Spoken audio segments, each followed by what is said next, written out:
The 12th Parliament of the Cooperative Republic of Guyana to be duly constituted and in session. The clerk will lead us in prayers. Almighty God, we are here gathered together. We most humbly beseech thee to guide us in all our consultations, so that we may together build a land where knowledge is free, where the mind is without fear, the head is held high, and where words come from the depth of truth. Grant us, O God, thy hidden guidance, so that we may deal justly with the several causes that come before us. Then aside all private interests, prejudices, and personal preferences, so that the result of our counsels may be to the glory of thy blessed name, the maintenance of true religion, the preservation of justice, the safety, honor, and happiness of the President, and the peace and prosperity of Guyana. Grant us, O God, the vision so to lead, that all the people of this fair land may enter that state of brotherhood and unity, where the mind is led forward by thee into ever-widening thought and action. Thank you, honorable members. Please be seated. Messages from the President. Announcements by the Speaker. Presentation of petitions. Just announcements.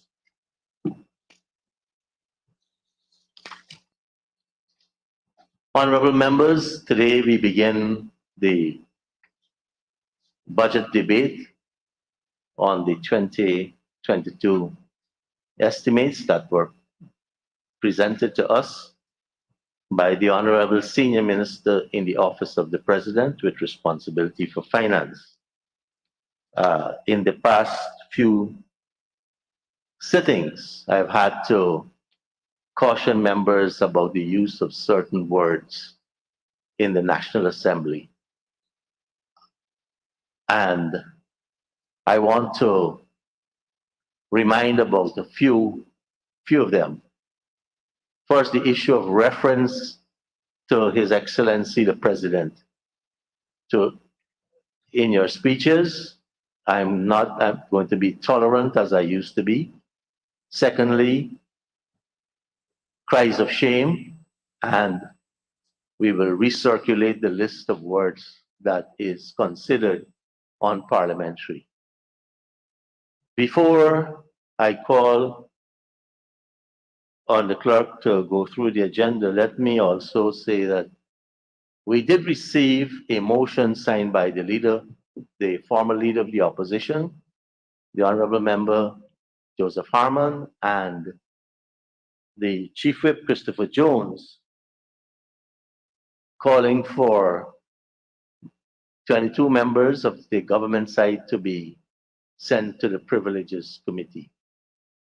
I have looked at the motion, I've looked at the tapes, and I have also come to one conclusion and have been advised about another principle which I want to also use in my dismissal of that motion. First,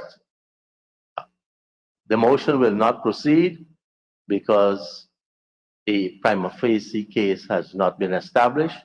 And secondly, there is, I was told, only reminded this morning, because I'm surrounded by so many lawyers, and in the House we have many lawyers on both sides of excellent repute, that every first-year law student learns the phrase extorpi causa non oritur actio, which means that you can't bring a legal action for your illegal actions in the first place.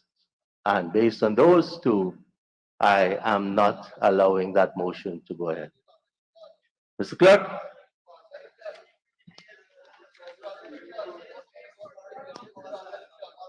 Presentation of petitions, presentation of papers and reports, etc. The Honorable Minister of Health. Thank you, Mr. Speaker. Mr. Speaker, I present to the Assembly the Public Health Coronavirus Number 2 Regulations 2022, Number 1 of 2022. Thank you. Reports from committees, oral questions without notice, questions on notice, statements by ministers including policy statements, personal explanations, request for leave to move the adjournment of the National Assembly on definite matters of urgent public importance, motions relating to the business or sittings of the National Assembly and moved by a minister, introduction of bills, public business, government's business. Honorable members, we will now proceed with the presentations on the 2022 estimates. Our first speaker today is the Honorable Member, Ms. Amanzo Walton Dizzy.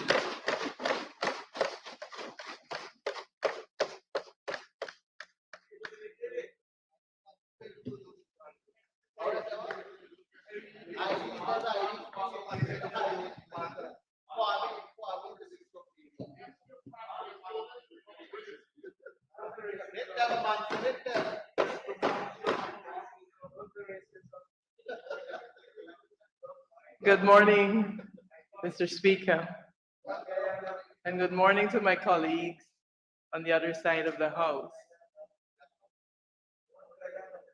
Mr. Speaker, it is certainly my profound honor to rise this morning to commence the parliamentary opposition's contributions to the 2022 budget debate in this honorable House. Mr. Speaker, I must note at the outset that I was disturbed that the parliamentary opposition was only given 2 working days to consider these voluminous estimates. Mr. Speaker, we on this side, we suspect that the government is quite sure that Budget 2022 will not stand up to robust scrutiny.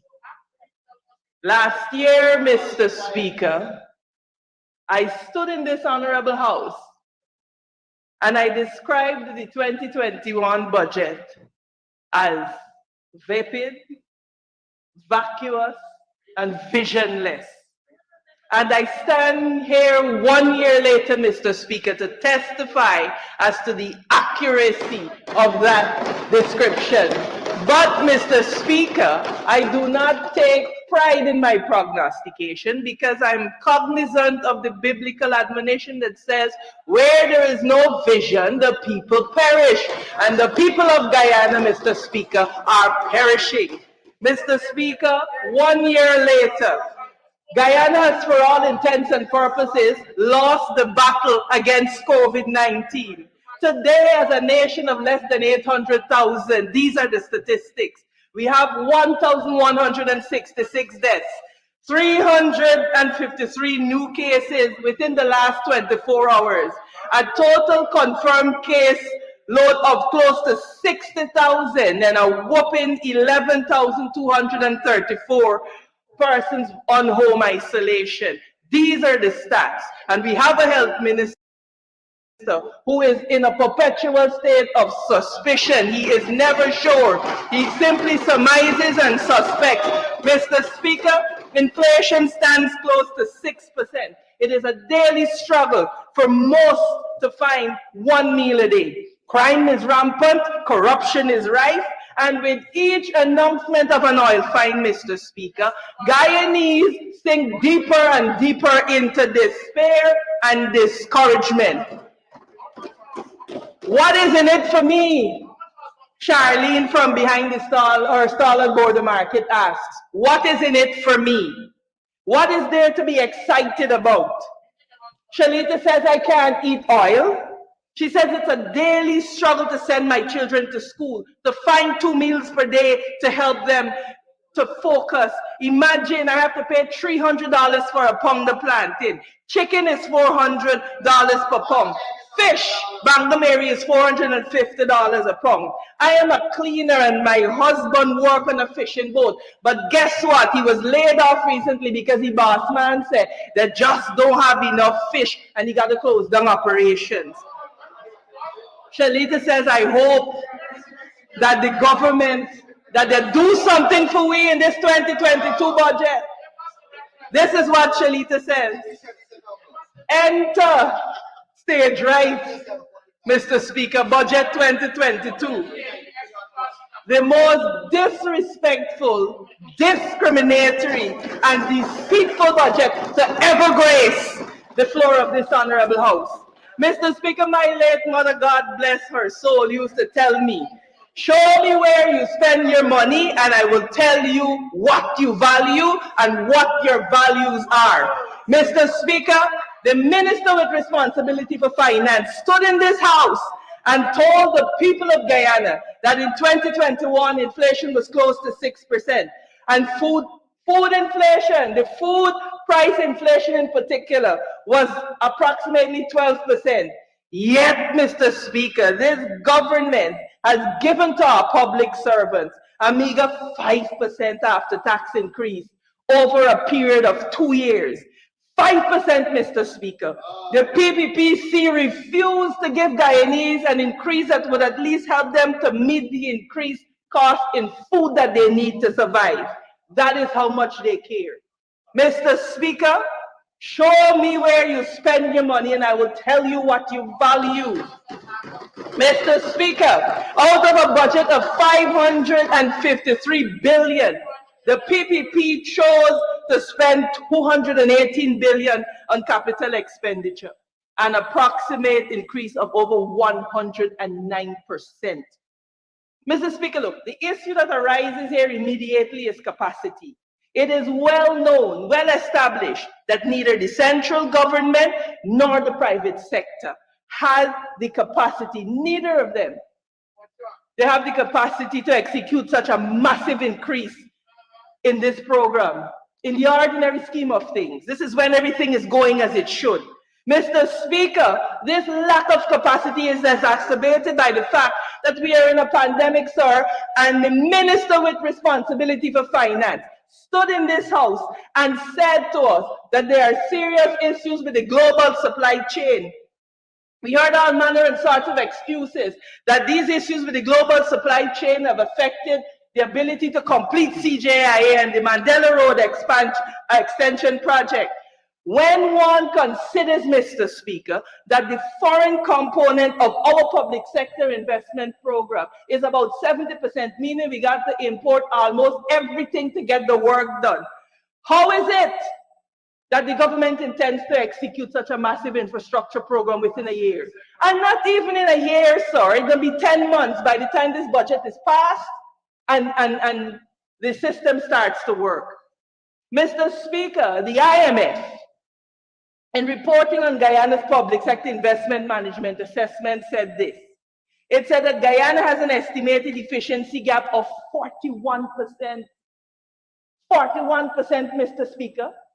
When that statistic is applied here, what it means is that out of the $218 billion allocated for CapEx, $8 to $9 billion of that will be wasted as a result of the weaknesses in planning, in budgeting, in appraisal, in selection, in procurement, and in the execution of capital projects. $8 to $9 billion Guyana dollars, sir. These are not our stats.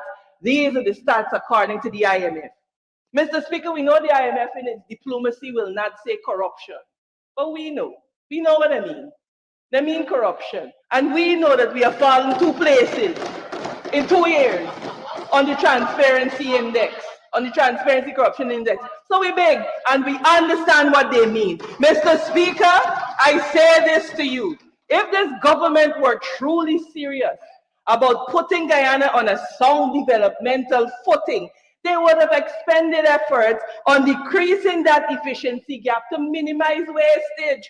Mr. Speaker, they would focus on investing in our human capital and on training, and not just on training, but on offering competitive remuneration, lest we be training our people to leave. Mr. Speaker, given this anticipated wastage of 89 billion, Mr. Speaker, and all of these issues that I referred to earlier, the supply chain issues, the pandemic issues, Mr. Speaker, it is highly unlikely that with the most strenuous of efforts, this government will be unable to execute such a program. Mr. Speaker, why not therefore reallocate, rearrange? If we could minimize, if we could prevent, let me say 50% of this wastage by doing a proper adjustment and coming to this House with a more realistic figure. Mr. Speaker, if we are to take $36 billion, which represents, sir, a 6.5% of this budget, 6.5%. Mr. Speaker, this is what we can do with this 36 billion. We can give the 50,000 public servants a pay raise of 10% right now. We can provide tuition, free tuition for 11,000 university students right now. Mr. Speaker, we could give the 9,000 plus health workers an average of a $250,000 bonus right now. Mr. Speaker, we can raise the income tax threshold to 100%. to $100,000 rather right now. Mr. Speaker, we can increase the old age pension to $35,000 a month for the 65,000 senior citizens right now. Mr. Speaker, we can allocate a $3.5 billion allocation on technical and vocational educational training. Mr. Speaker, we could provide $2 million in business grants to 2,000 qualified small businesses right now, Mr. Speaker. And guess what we could do, Mr. Speaker? We could spend $1.3 billion to upscale those 5,000 plus sugar workers, to train them for a future beyond sugar, instead of keeping them tied and tethered to an industry that you yourself came to this house and said is failing. That is what we could do, Mr. Speaker. Mr. Speaker, all of this could be done right now, and CapEx would still stand at 75%. Can you imagine the difference this would make, Mr. Speaker, to the lives of ordinary Guyanese? But show me where you put your money, and I will tell you what you value and where your values are. Mr. Speaker, this government boasts about $25 billion in relief measures. But, sir, the truth is that by and large, those measures are geared towards favoring big business. Mr. Speaker, it appears as if the government keeps hoping that by providing all of these tax breaks to big businesses, that the benefits will trickle down to the poor and the working class. Mr. Speaker, we fed up tell them, the world over fed up tell them, trickle down economics don't work. Mr. Speaker, a case in point is that last year, August, this government adjusted the freight cost component of the CIF, and the effect of which was to roll back pre-freight costs. Yet in November, Mr. Speaker, we had the highest office holder in this land begging the private sector to pass the savings on. Mr. Speaker, they acknowledge that it doesn't work. And guess what they do, Mr. Speaker? Instead of allocating properly, instead of rearranging, they continue this tax break until 2022 at a cost of $6 billion to the poor and the working class Guyanese, Mr. Speaker. Show me where you spend your money, and I will show you what you value. Mr. Speaker, let us forget about all of the propaganda and the acrobatics in linguistics that the minister with responsibility for finance he performed. The reality is the numbers don't lie. The numbers tell a story, and the story that the numbers is telling is that this government they do not care. The government does not care for the poor and working class. This is why, Mr. Speaker, they have no interest in strengthening the national procurement framework. Mr. Speaker, I was appalled to hear the minister with responsibility for finance accuse the AP and UFC of systematically dismantling the procurement system.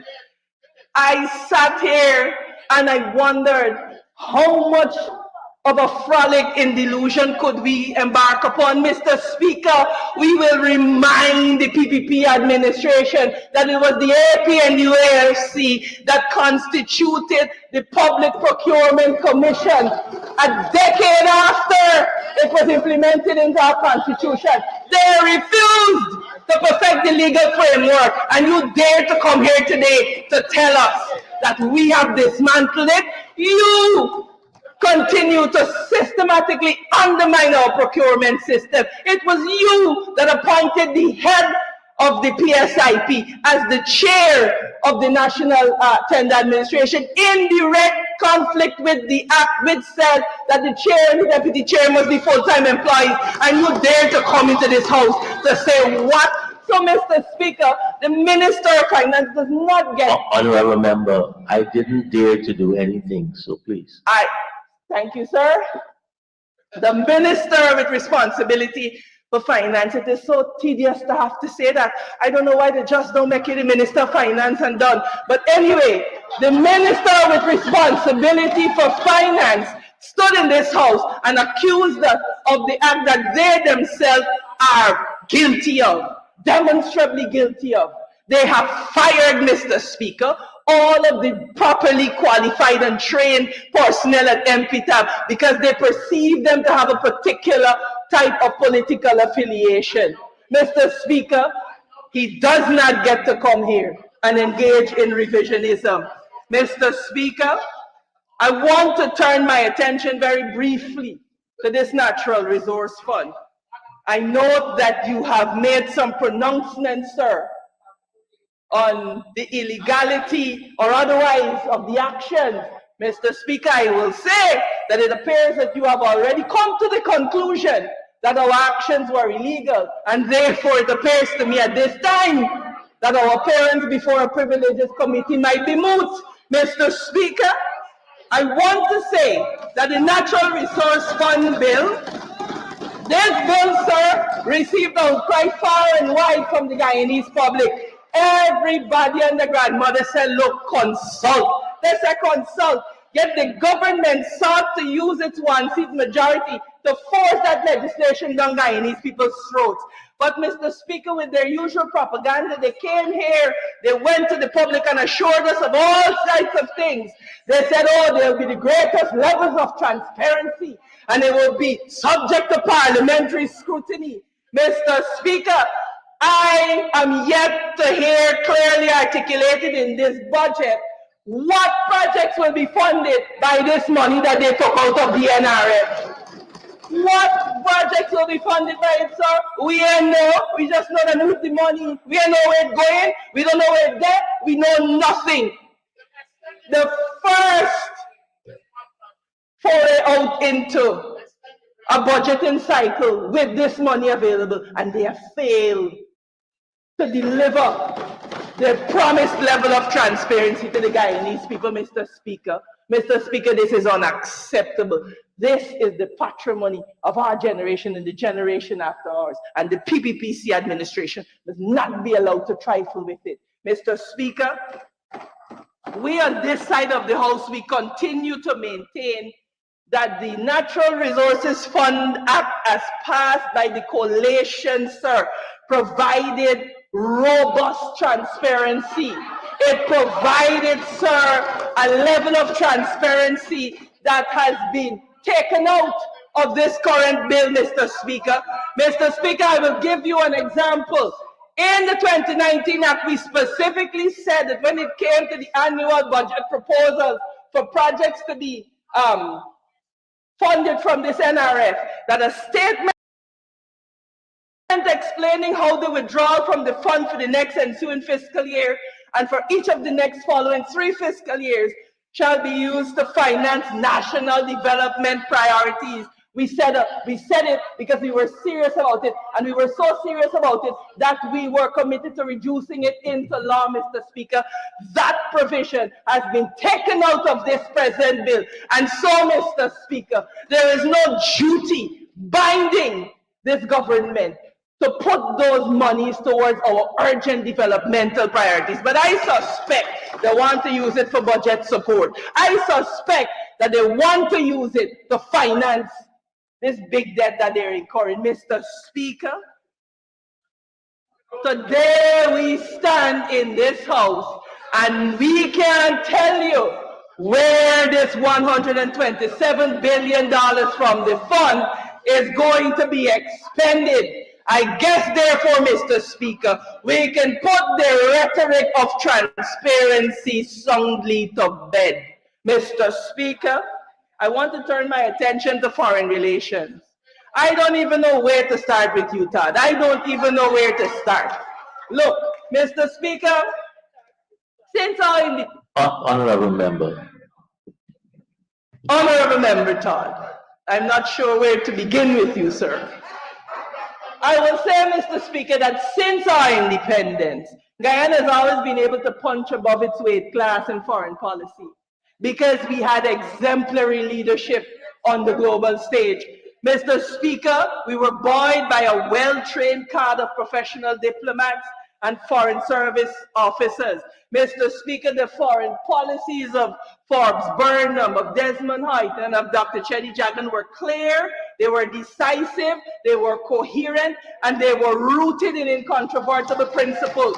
Mr. Speaker, these leaders had similar foreign policies that were rooted in national sovereignty, in non-interference in internal affairs, in non-alignment, in multilateralism, in equality among states, in economic independence, and an unwavering support to the right to self-determination.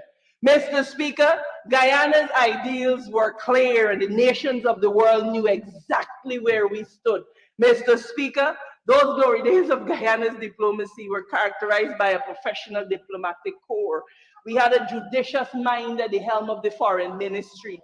And we had a president who possessed the power, both de jure and de facto, to make decisions on behalf of this nation.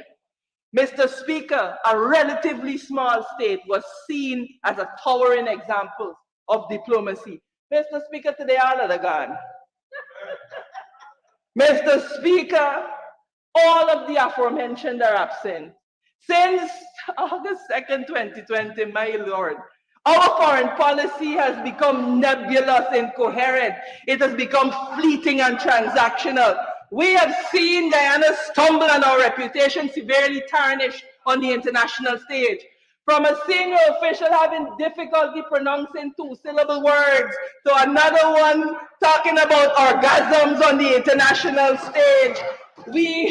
Mr. Speaker, this is where we are. Our important policy announcements are emanating from foreign policies and from foreign embassies instead of from Tacuba Lodge. Mr. Speaker, we have ships flying our gold in our head on the high seas and engaged in all manner and sort of illegalities. Mr. Speaker, now look, this most recent embarrassment of rogue vessels flying our flag has dire implications for our nation and for our relationship with our allies. Mr. Speaker, this administration continues to demonstrate their incompetence to conduct our foreign affairs, to maintain law and order, and to meet our obligations under international treaties. Mr. Speaker, what is worse, their attempts to distance themselves from the debacle is indicative of their lack of appreciation of one fundamental principle of international law, that while you may delegate a function, you cannot divest yourself of the responsibility. But you see, them in order, Mr. Speaker. Them in order. Mr. Speaker, it is widely known that the Foreign Affairs Ministry has been wantonly politicized and now operates at the whims and fancies and caprices of ministerial administration, What is worse, we're not even sure if it's the whims and fancies and caprices of the minister that actually sit in there. But, Mr. Speaker, recently there was a recall of a number of senior and seasoned Foreign Service officials from postings all around the world. And these officers, sir, have been by and large replaced with junior officers. Mr. Speaker, without enough of an overlap time to allow for these officers to be properly mentored and oriented. And this has resulted, Mr. Speaker, in a lack of leadership and in confusion at a number of our diplomatic missions abroad. Mr. Speaker, we need to invest in a professional foreign service. One is a cadre of people, sir, that are well trained, that can adequately promote our national interests abroad. Mr. Speaker, in order to achieve this, the coalition, whilst in office, established the Bertram Collins College of the Public Service and re-establish the Foreign Services Institute in order to educate a core of competent professional diplomats and public servants to advance our interests abroad. The first order of business of the administration was to shut down the college, Mr. Speaker, and I will ask Mr. Todd to point out to me the exact allocation for the Foreign Services Institute. Mr. Speaker, the world over is aware that de jure, Guyana has a head of state. However, Mr. Speaker, one is not assured that the final decision-making powers lie with the head of state. And Mr. Speaker, one of the hazards of that perception is that such a nation is seen as perennially weak. So that scenario that I have pointed out, Mr. Speaker, that backdrop that I have painted, that is the backdrop against which the minister with responsibility for finance has come into this house to state these lofty ideals in terms of our foreign relations. Mr. Speaker, I dare say that all of the intentions outlined by the minister can be attempted with the most strenuous of efforts, but the chances of success are minimal, sir, due to the problematic macro structures that I've just outlined. Mr. Speaker, a structured and well thought out foreign policy comprises three key things: conception, content, and implementation. And all of this, sir, is influenced and shaped by the realities of the outside world. Mr. Speaker, our policy makers are therefore expected to pursue certain goals while ensuring that the nation's self-interests are maintained and preserved. Mr. Speaker, given Guyana's new role as a petroleum producer, with whom much geopolitical and strategic interests now lie, have we reimagined our foreign policy with this in mind? In the context of a complex and a highly interdependent world, a new oil and gas economy needs a foreign ministry that is as ethical as possible and furnished, sir, with some of the best brains that the country has to offer. Mr. Speaker, this is arguably one of our most important ministries. And to this end, sir, this meeting and the knocking of glasses and the photo ops and the smiles and the hugs and the propagandistic headlines will not suffice. Mr. Speaker, we must reignite our foreign policy imagination. And we must ensure that every encounter results in the preservation of good neighborliness. Mr. Speaker, the nation observed the visit of the President of Suriname, but this government could not articulate the strategic interests of this meeting. There was no transparency. In fact, since the 2nd of August 2020, this nation's foreign policy has been conducted with the greatest of contempt for the people of Guyana.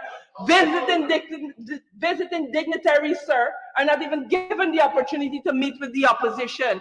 Deals are signed. We do not know what they are trading away, but deals are signed, and nobody knows what is contained in those agreements. Everything is opaque, and everything is secretive.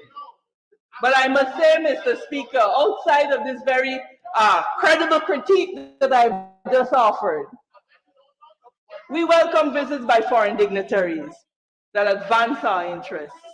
We cannot argue with any effort to open foreign missions that seek to advance our cause. Mr. Speaker, the government has said that it will focus on deepening relations with the member states of CARICOM. We welcome this, Mr. Speaker, and we warn that we must guard against exuberance and eschewing our regional integration principles because we are now an oil-producing economy. We should stick steadfastly to the principles which lead to the creation of CARICOM, which led, in fact, sir, to the creation of CARICOM. Mr. Speaker, but again, in the absence of a consistent policy on integration, we continue to sail along like a rudderless ship. Today, we demand visas for Haitian brothers and sisters. Tomorrow, we trade words with the Trinidadians. And then we come into the House and we talk about deepening CARICOM relations. Mr. Speaker, there is no consistency in our foreign policy. Mr. Speaker, Guyana's sovereignty and territorial integrity remains sacrosanct. Accordingly, Mr. Speaker, there is no distance between the government and the political opposition on this issue. It is the David Granger-led administration that initiated the judicial route to resolve this issue, and the present government has continued on this trajectory. We reaffirm that the border claim by Venezuela is opportunistic, it is mischievous, it is without merit, and we are confident that Guyana will be vindicated. Mr. Speaker, in September 2020, I stood in this House and I cautioned that we have much to gain, and we have gained much by establishing ourselves as a reliable partner in regional and hemispheric stability, and that it would be unwise to depart from that. Mr. Speaker, that caution remains. In September 2020, I urged the Minister of Public Works that priority must be given to a maritime spatial plan. I urged the commissioning of a national maritime and port sector plan, which would chart the course of the development of that sector, particularly because we are now an oil-producing economy. Mr. Speaker, to this day, nothing, Mr. Speaker, outside the fact that in respect to our ports, we seem to be doing planning by fire. Nothing, Mr. Speaker. Honorable member, I have to tell you something. You need to get an extension to conclude. Thank you, my good sir. I do move that the honorable member be given 5 minutes to conclude our presentation. You don't move, but you're moving a motion that she gets 5 minutes to conclude. Yes, sir. Thank you. Honorable member, please continue to conclude. I'd be delighted to continue. Thank you, Mr. Speaker. And I will wrap up on that note. Mr. Speaker, one of the many disappointing aspects of Budget 2022 was the lack of focus on global warming and hinterland resettlement. Mr. Speaker, coastal portions of Guyana sit from 19.7 inches or 0.5 meters to 39.4 inches or 1 meter below sea level. Guyana is particularly vulnerable to sea level rise stemming from climate change, plus the regional shifts, sir, in the height of the sea. Mr. Speaker, close to 80% of Guyana's population live in the low-lying coastal areas. Guyana's capital city of Georgetown relies on seawalls for protection. The narrow coastal plain is home to almost all the country's agricultural production, which is critical to both our food security and our export. Mr. Speaker, climate change and rising sea levels and poor irrigation and sea defenses have left the coastal residents at the mercy of the weather and the sea. Mr. Speaker, flooding is now commonplace. The flooding in 2021, sir, destroyed billions of dollars in livestock, in farmlands and personal property, and it should have been a wake-up call for this government to act, Mr. Speaker. But instead, as the waters receded, so did any sense of urgency. Mr. Speaker, the time has come for our leaders to engage the population on the conversation of moving to high ground. We must, sir, engage our population. We must have a debate, sir, on the wisdom of continuing to restrict our development and major infrastructure to the coast. We must have a dialogue on housing, on population planning, and we must implement programs that prioritize hinterland development with the building of hinterland cities, for example, to continue to have massive development projects tabled. The ones you've seen tabled in this budget, sir, and which are on the coast, is short-sighted, and it is gambling with Mother Nature, sir. Mr. Speaker, the Intergovernmental Panel on Climate Change said that 2020, in its 2021 report, that Georgetown is listed as one of 9 cities that will be underwater by 2030, a mere 8 years from now. Despite this dire prediction, sir, we see a budget presented where over 80% of the infrastructure and agricultural development dollars are projected to be spent on the coast. Mr. Speaker, the PPPC's budget, sir, has given scant regard to the UN Sustainable Development Goals.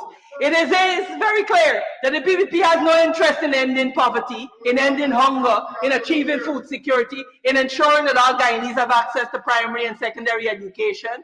All you have to do, sir, is follow the money, and you will see that the budget is not geared towards making any real and lasting positive impact in ensuring Guyana's human development. Mr. Speaker, former President David Granger cautioned that Guyana cannot become one nation if gross disparities persist between the hinterland and the coastland, between the educated few and the semi-literate masses, and between the very rich and the very poor. It cannot become one nation, Mr. Speaker. The PPPC continues to give lip service to the creation of one Guyana whilst promulgating policies and programs and presenting a budget that widens the gap between the rich and the poor, between the hinterland and the coastland, and between the educated and the uneducated. Mr. Speaker, I note that the title of the budget is Steadfast Against All Challenges, resolute in building our one Guyana, Mr. Speaker. Our qualifies one, which means we are talking about the one Guyana according to the PPPC administration. Mr. Speaker, in concluding, Mr. Speaker, the PPPC has demonstrated their inability to even keep their own promises. Mr. Speaker, where is the free education that they promised in the manifesto? Where is the 50% increase for public servants? Where is the 50,000 jobs according to your Post manifesto? Where are the sugar estates that you have reopened? Where are the targeted cash transfers to Guyanese, particularly the elderly, the children, the poor, and the other vulnerable groups? Where are the promises in your manifesto? Why don't we see them reflected in this budget in any tangible way? You promised in your manifesto an increase of the old age pension to $40,000 per month. We just showed you how you could achieve that with the minutest of reallocation. But the fact is that you don't care. What happened to the duty-free zones? You said that you would compensate fisher folk affected by the oil and gas sector. Where is that compensation? Mr. Speaker, the PPPC administration has already demonstrated to the people of Guyana who they are. A mafia masquerading as a government, focused only on enriching themselves and their friends. But in the end, Mr. Speaker, in the end, we the people, the Guyanese people, must ask ourselves, what country do we want? Will we become a petrostate with weak institutions and wealth concentrated in the hands of a few elites? Or will we become that state that uses the proceeds from our vast resources to invest in our valuable resources, in our people? Mr. Speaker, the UN report on human development in 1990 stated that the people are the real wealth of a nation. And the basic objective of the development is to create an enabling environment for people to enjoy long and healthy, creative lives. So we, the people of Guyana, must understand that we deserve no less. We must ask ourselves, will we continue to cast nets to arrest Guyanese people on trumped-up charges? Or will we create safety nets to buttress against the socio-economic collapse of our country? Mr. Speaker, this disrespectful, discriminatory, and deceitful budget clearly ignores the importance of our people, Mr. Speaker. The truth is, sir, show me what you spend your money behind and I will show you what you value. And this budget proves beyond the shadow of a doubt that the PPPC administration, they simply do not care about the poor and the working class in Guyana. I thank you, Mr. Speaker.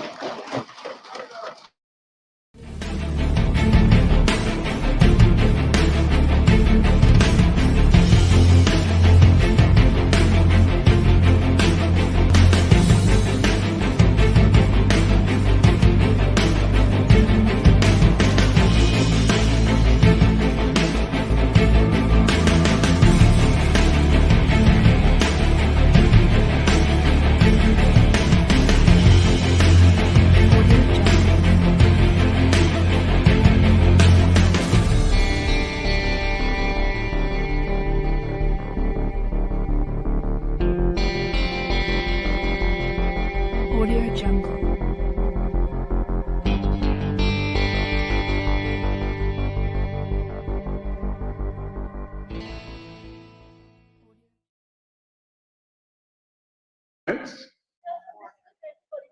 Is fluttering and flattering of a headless Creole fowl. And so, Honorable Minister, you're imputing something against the honorable member, headless Creole fowl. Please, let us keep it honorable. Mr. Speaker,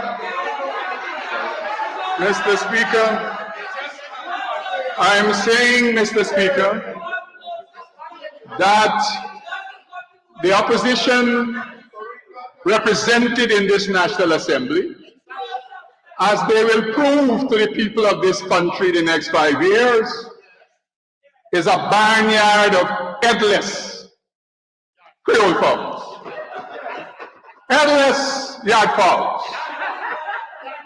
Mr. Speaker, what we will have the next 5 days is not people addressing this budget. You will have the immoral speak to us about morality. The corrupt speak to us about corruption. Those who are incapable speak about their capacity. That is what we will have, Mr. Speaker, over the next 5 years.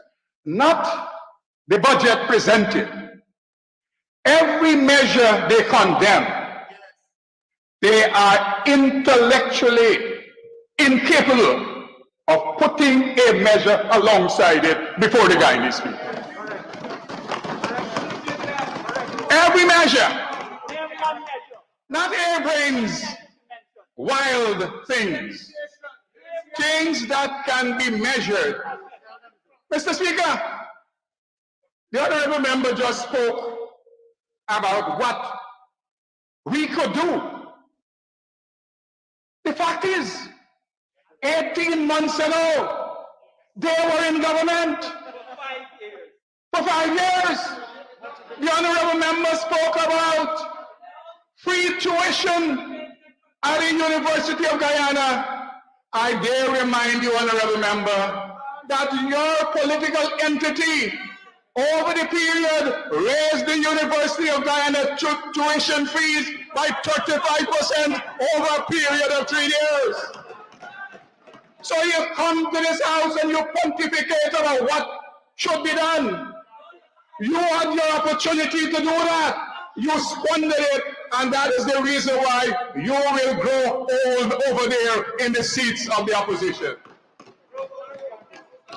Mr. Speaker, again, the honorable member spoke about moving the city.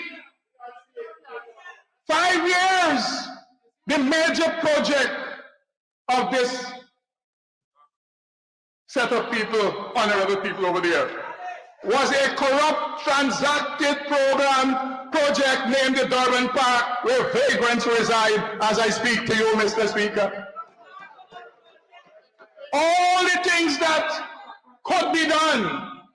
Mr. Speaker, again, the honorable member addressing foreign relations spoke to the issue of, let me repeat, how Guyana was above their weight in the foreign service arena. I dare remind the honorable member, maybe she was not born at that time or young enough, or too young to understand, that during that period you talk about, Guyanese starved and could not get food to eat, basic food items in this country. I am old enough to point that out.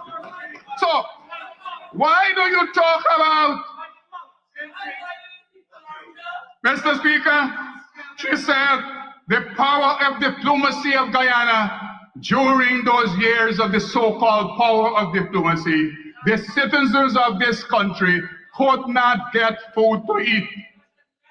Mr. Speaker, again, the honorable member spoke about the issue of vision. Oh my God. My God. Vision. Lightning should have struck her down when she used that word over there. The most visionless government we have ever had in the history of this country was 5 years ago. The honorable member spoke about care for the children. Our government took away $1.6 billion from children and utilized it to buy more food for people at the office of the president. Mr. Speaker, the honorable member, the nation must be reminded that this government took away a grant subsidy to elderly people, and she talked about the pension, where it should have gone. When they came into government, they took away the subsidy from the elderly people for water and light, and if that was not bad enough, they added 14% VAT on light bill and water bill. So the nation must be reminded that when you come to this National Assembly, you must be honest. Mr. Speaker, the wannabe opposition leader, Mr. Speaker, wannabe opposition leader is trying to lecture us, this government, about how to govern, and yet they're a spectacle to the nation, incapable of even electing or selecting opposition leader. And you lecture people how to govern. You're incapable of deciding who will lead you. How will you govern a nation? So, Mr. Speaker, you don't know who is in or who is out. They themselves don't even know who is in and who is out. Mr. Speaker, I bring these things to the attention of the nation so that people can recognize when you come to this National Assembly and you seek to criticize government policy, you must be seen in the eyes of the public, being able to present yourself as a government in waiting. You are incapable of doing that. Unelectable. Mr. Speaker, so, as I said when I started, the thing about it, don't matter how, you know, Mr. Speaker, the experience was, when you cut off the head of the fowl, it's a lot of flattering and fluttering. But the fowl know that I will die very soon. Mr. Speaker, the honorable member spoke about the issue of training of our people for the new industries. Under this government, APNU AFC government, they reduced TVET training to a meager 1,300 people a year. at the Board of Industrial Training. Meager, because when the PP was in government, it was in the thousands, and we have returned there again. So you come here and you talk about training. You had 5 years to train. Who did you train? Mr. Speaker, I was in Kokwani, where we had 100 and odd persons in Kokwani trained in TVET, and they testified that it was the first time a graduation ceremony ever happened in the town of Kokwani. Mr. Speaker, let them again 152 persons from Latam and different regions being trained in all different technical disciplines. Again, Mr. Speaker, they testified that it was the first time a graduation of this sort was happening in Region 9 in Latam, thanks to the People's Progressive Party Civic. Mr. Speaker, just in our full year in 2021, we increased training at the Board of Industrial Training by over 100%. Mr. Speaker, secondly, Mr. Speaker, today, every region in this country, you have a technical officer that supervises TVET training. As indicated, yes, for the first time, I am dealing with your 5 years of incompetence. Mr. Speaker,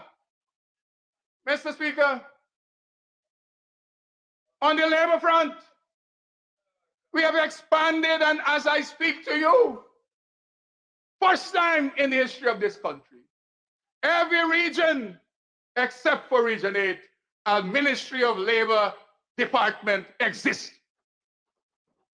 And you care so much about workers' rights and paying attention to workers.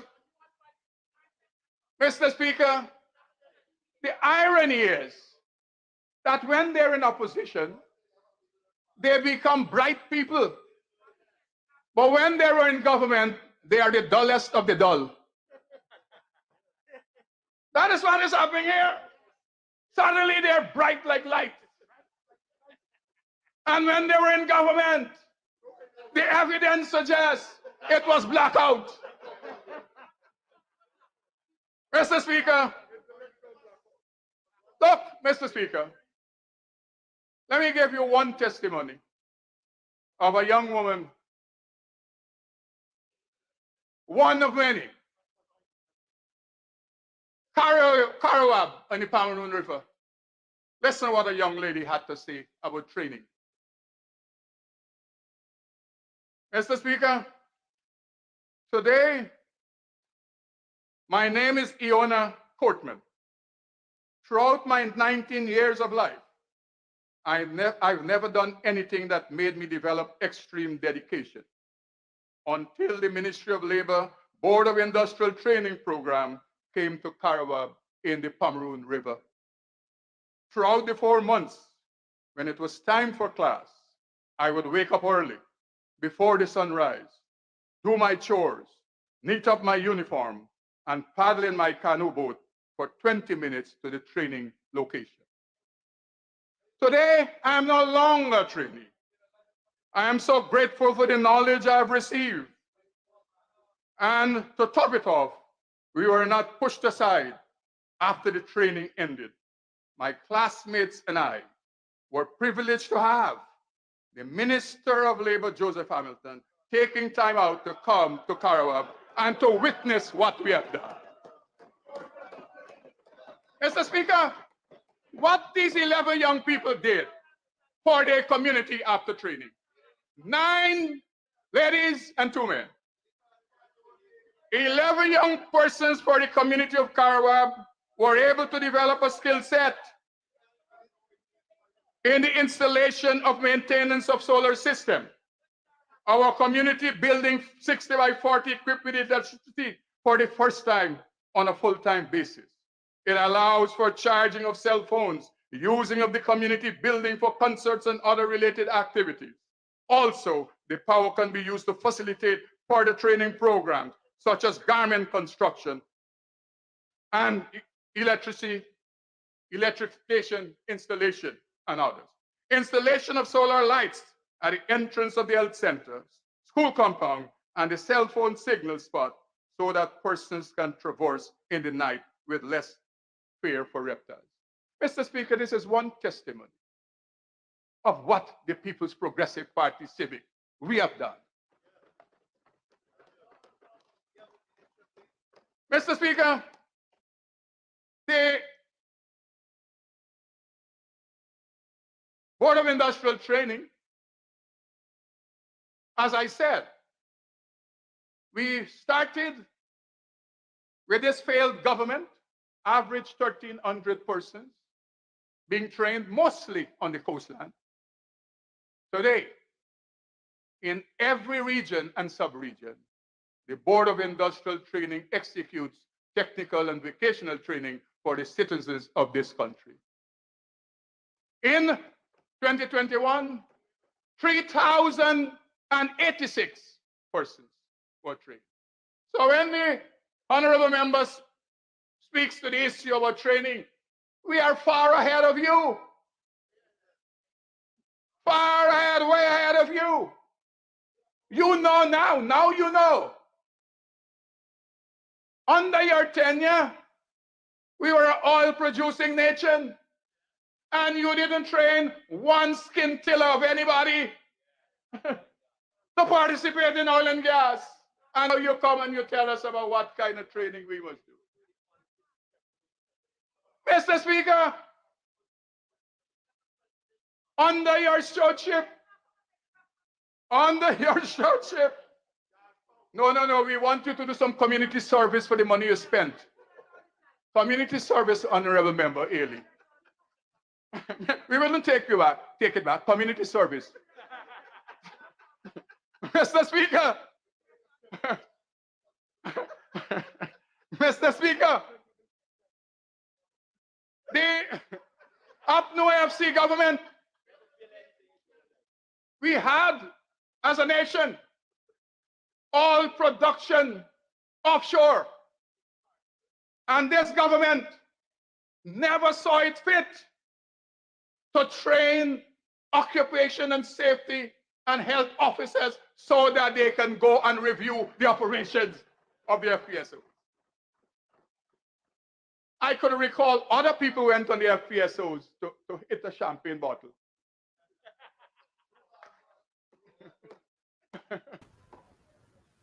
Most importantly, so they were nowhere aware how the Guyanese people working in the oil and gas sector offshore, how their health and safety is protected. I can report to this National Assembly, again for the first time, Madam Ailey, the first time an OSH officer was able to grace the presence of an FPSO in the Atlantic was under the stewardship of the People's Progressive Party. First time. Mr. Speaker, first time again. 2021. First time. 14 technical officers of the OSH department were trained at the highest technical level and certified as ISO 45001 lead auditors so that they can do inspection whether in oil and gas or any place else. That is the record.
When we came to office,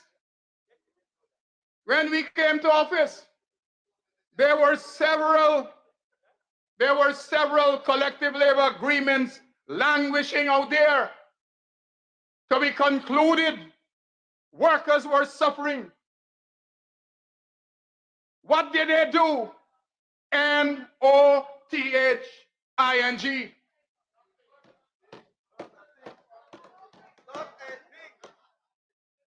Mr. Speaker, the record is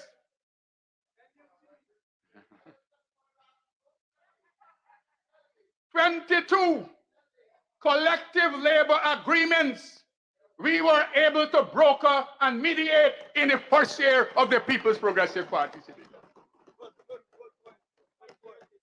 Many of them languishing since 2015. That is the record.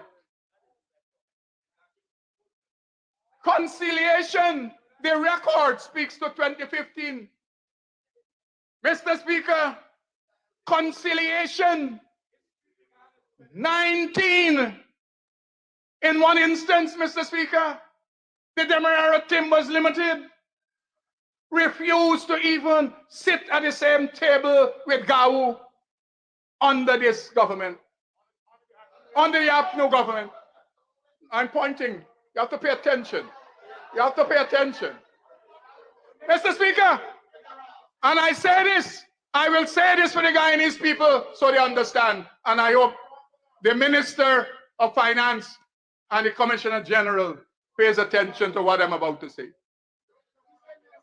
The APNU AFC government colluded. The APNU AFC government colluded with expatriate companies to ensure tax evasion by workers.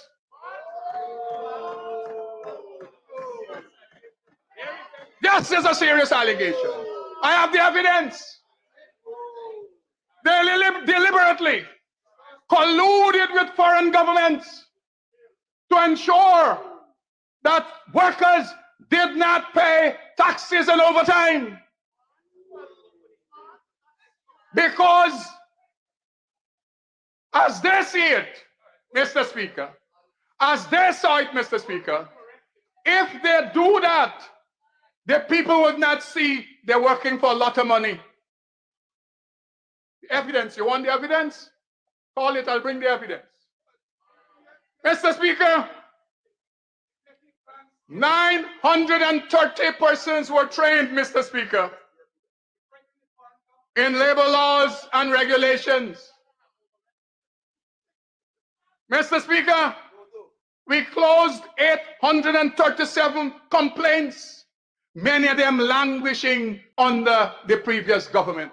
And you know what is to note? In the APNU AFC tenure, you know they had 4 labor ministers. One a year that did nothing. 4 labor ministers and all these things they could not do. Mr. Speaker, honorable member, they know the ministers. Mr. Speaker, the evidence always speaks for itself. Not the fluttering and fluttering. Evidence always speaks for itself. You should ask your good colleague whether they have a minister, the man with the sled program. Ask him, he would know whether they have a minister or not.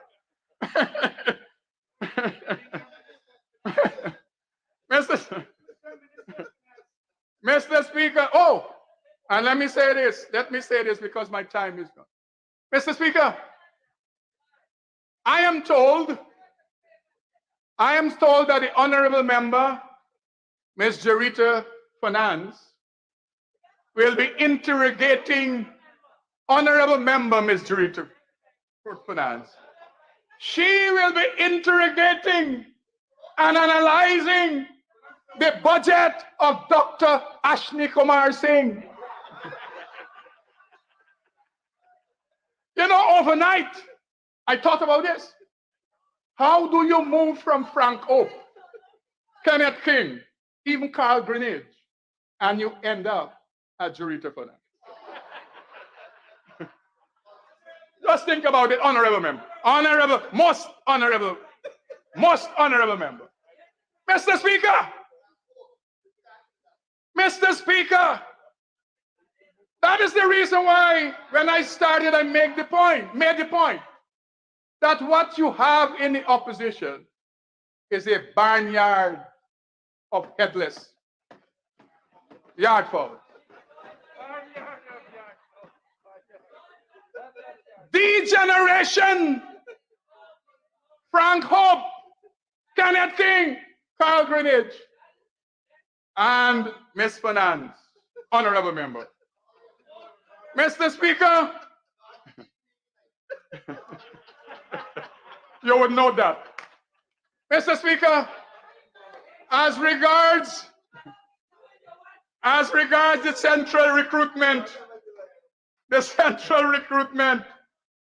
and manpower agency of which we have supervision. During the period, the agency registered 1,171 persons who are seeking employment. You have to seek an extension, Honorable Minister.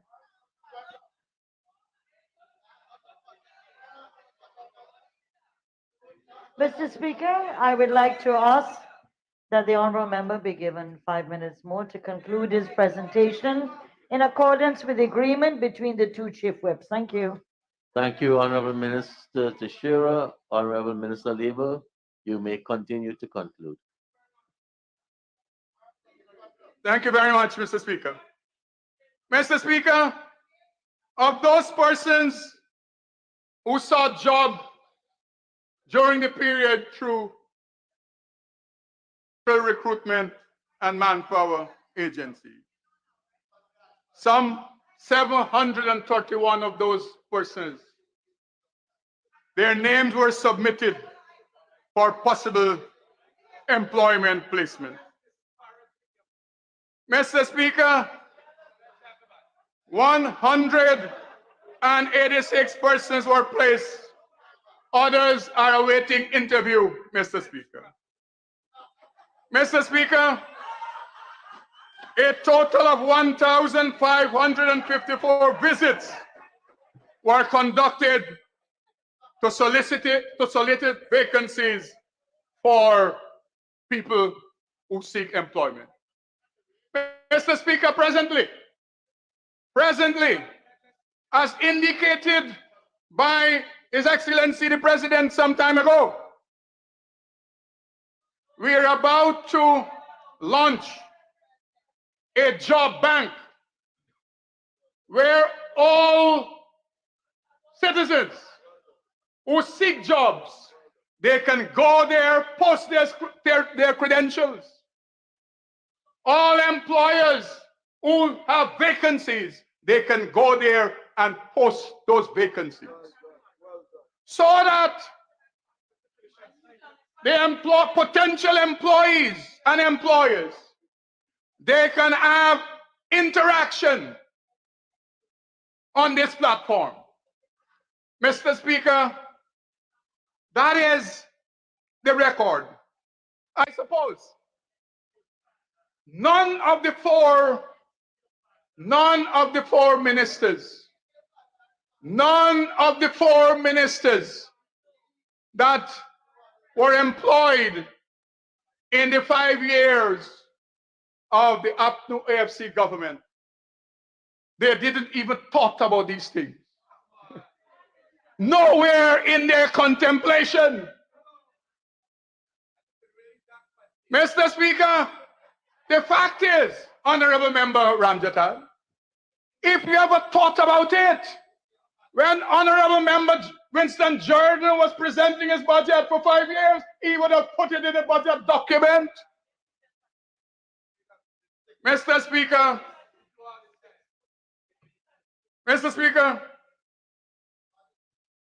the record we stand on our record. And nothing you say or do will change that. Every road that will be built will change the lives of Guyanese people. Every farm to market road, it will change the lives of the farmers and their families. Every school that will be built will change the lives of the children of the poor and all Guyanese. Mr. Speaker, every hospital that will be built will ensure that the lives of our people are protected. Mr. Speaker, the Honorable Member David Patterson, aka Bangles, he will come here and speak about no need for the gas to shore project for electricity. But at the same time, he will not say to us and to the nation, if we don't do that, what else to do? They're always devoid of a recommendation. He will come and he will say, no Amalia. But at the same breath, he will not say, if not Amalia, what else? Because we have to have power. The gentleman will come, Mr. Speaker, Honorable Member, and speak to the fact that the bridge to go over the Namara River is situated at the wrong place. But you know what, Mr. Speaker?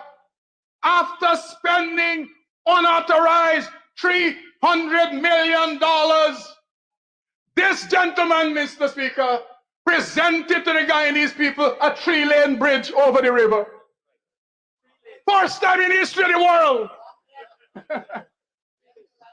Mr. Speaker, 3 lanes after spending $300 million. $300 million. Mr. Speaker, yes, it's 100 million. Feasibility I'm talking about here, not building the bridge. Mr. Speaker, every measure, every program, every project presented to the National Assembly and to the people of Guyana will change the lives of the Guyanese people. That is the record of the People's Progressive Party Civic. Thank you very much.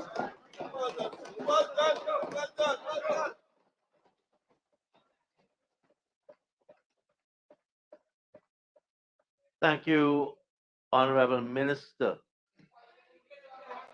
Honorable members,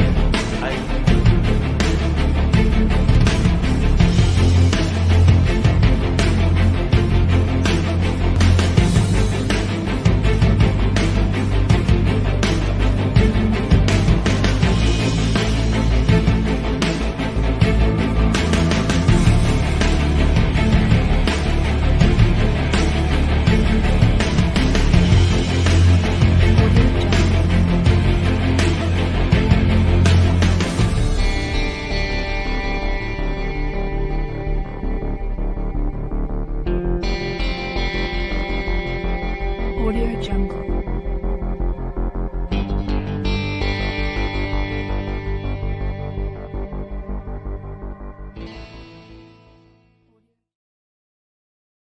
I will not even ask if His Excellency the President is referred to as head of state or by name. I will immediately stop the person, expunge, and then let them proceed. Our next speaker is the Honorable Member, Mr. Ganesh Mathikor.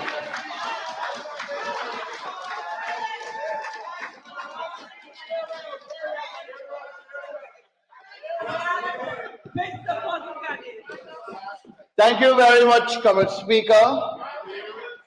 You know, I was advised once not to go down in the gutter with politics, and I have no intentions of doing so as a young member of parliament and politician. And the persons who advised me are sitting on that side of the house, and I trust that they will do so and advise their own members, especially what we just heard. I'm certain that that advice is necessary.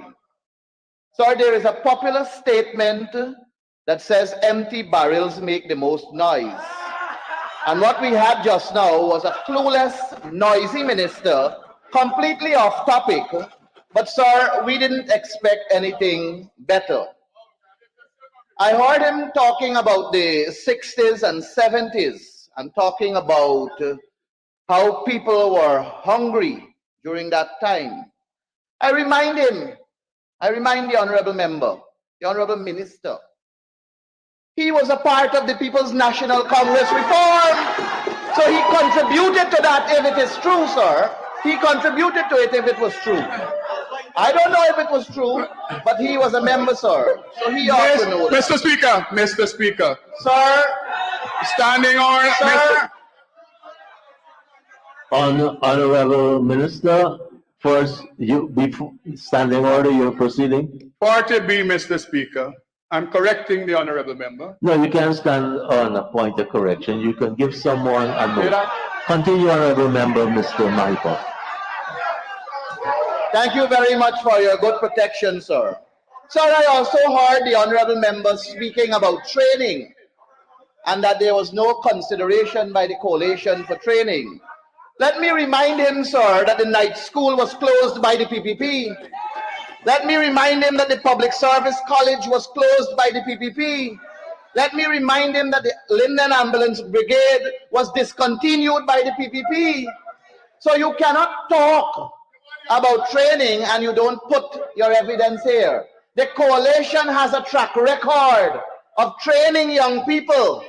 The coalition has a track record of providing this country with young leadership. Look on this side of the house, sir. And when you look on that side of the house, tell me what you see. And you will know who really have young people at heart, sir.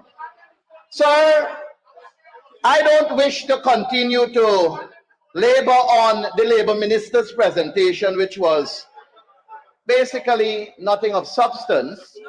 But I rise on this side of the Honourable House to make my contribution to Budget 2022. But before I do so, permit me the opportunity to thank the many public servants who worked hard and beyond the call of duty to bring Budget 2022 before this Honourable House. It is extremely sad that with the current living standard in this country, no proper mention of public servants was made in this budget. To all public servants, I assure you that with the return of the APNU AFC to government, your interests will be paramount, along with all the hard-working Guyanese who without a doubt are the driving forces of this dear land. We on this side of the Honourable House understand clearly that the direction of this budget is solely that of the PPPC. In their efforts continue to rob our country, and the fact that they have used, abused, and frankly refused to put proper measures in Budget 2022 for the public servants, teachers, doctors, nurses, and our disciplinary service men and women is testimony to the fact of who these people really are. And that simply is because they don't care. Sir, the best words in the English language, which is parliamentary acceptable to describe the 5 hours and 15 minutes presentation of the senior minister within the office of the president with responsibilities for finance, is fake love. The Honorable Ashley Singh has demonstrated to all Guyanese that he is nothing more than a flim-flammer. He has succeeded in his task given to him by the installed regime to swindle the people into a public deception scheme, crafted to only loot the public purse for political monopoly over a projected rise in an infant petroleum economy. Sad is the state of our country. Many ordinary Guyanese were glued to their television sets, smartphones, radios, and other electronic devices, anticipating consideration in this budget because they knew that this regime was going to bleed the Natural Resource Fund account. the suffering of ordinary Guyanese because of prohibitive cost of living and lack of proper consideration by this installed regime is not a surprise to my colleagues and I, but the ordinary people of Guyana thought things would have been brighter for them. Guyana deserved a budget that should have catered and charted a course for all Guyanese out of the poverty that the installed regime bestowed upon us. Instead, we had a 5-hour and 15 minutes of political rhetoric and rambling trying to bamboozle Guyanese by selective highlights, but holistically committing the Guyanese people to a life of additional toil, while the PPP lackeys divide our national patrimony in their continued fleecing of our natural resource and the public purse to enrich themselves, families, and friends. The installed regime is all about making the rich richer and the poor poorer. Sir, I am ashamed to even repeat what is in this budget for our ordinary, hardworking Guyanese. Worse is what is in it for the persons who worked hard and are expected to live comfortably in their senior years. Comrade Speaker, had this installed regime respected the Constitution and honored the words enshrined in Article 13, we as a country would not have been in this misery we find ourselves in today. Sir, Article 13 speaks about consultation, and consultation is the bedrock and hallmark of all civilized societies where true democracy is practiced, respected, and honored. The installed regime continues to fake love us by talking about one Guyana. But how can they talk about one Guyana when there is a complete refusal from the head to the tail of this installed set of people to just simply consult? Again, sir, I will put the blame squarely at the feet of the Honorable Attorney General and Minister of Legal Affairs, Anil Nandalal, for it is he who has professed on many occasions to be the guardian of our Constitution. I must say to the goodly Attorney General that to sit and allow this breach of our Constitution and say nothing is saying something. You must denounce things you are against, or one may believe that you support things you really do not. Sir, the regional democratic councils consist of elected officials, elected by the people, for the people, and the budget circular, which emanated out of the Ministry of Finance under the hands of the Finance Secretary, spoke to the need for an established committee consisting of the elected officials so that the proposals from the respective regions would be that of the people and not the dictatorial arrangement that was allowed by the head of the installed regime, the minister with responsibilities for finance, the finance secretary, and the permanent secretary of local government and regional development. Comrade Speaker, the creatures of the RDC councils received the budget circular on July 31st, 2021, and clear guidelines were documented in that circular. In any good governance system, where the words from the lips of the people who are in borrowed robes are one Guyana, the expectation would have been for these creatures to notify their respective elected councils and immediately switch into consultation mode to capture the requests of the people of this country. Sir, time constraints understandably imposed on me will not permit me to detail the disrespect and dictatorship which occurred at all the RDCs. But allow me to tell you what happened in region number 4, Demerara Mahaica region. The region which is home to almost half of Guyana's population. Notwithstanding the regional executive officer in the name of Donald Gadraj, who is the creature of the elected council, receiving the budget circular since July, he never informed the RDC council up until a letter was written to him by the regional chairman in September. The REO created and proposed the Region 4 budget completely outside of the knowledge of the elected councils of that region. To this day, the chairman and councillors do not know and was never a part of the proposal from the region. Is that not a clear definition of dictatorship, Comrade Speaker? But the story gets uglier, sir. The chairman of Region 4 wrote to the permanent secretary and senior minister of local government and regional development, the finance secretary and senior minister in the office of the president with responsibilities for finance, and also the president of this country, countless letters in the months of September, October, November, December, and even January of 2022. And sir, I have all the documents here, all the letters that were written, and I will submit it to the National Assembly because I'm making reference to them.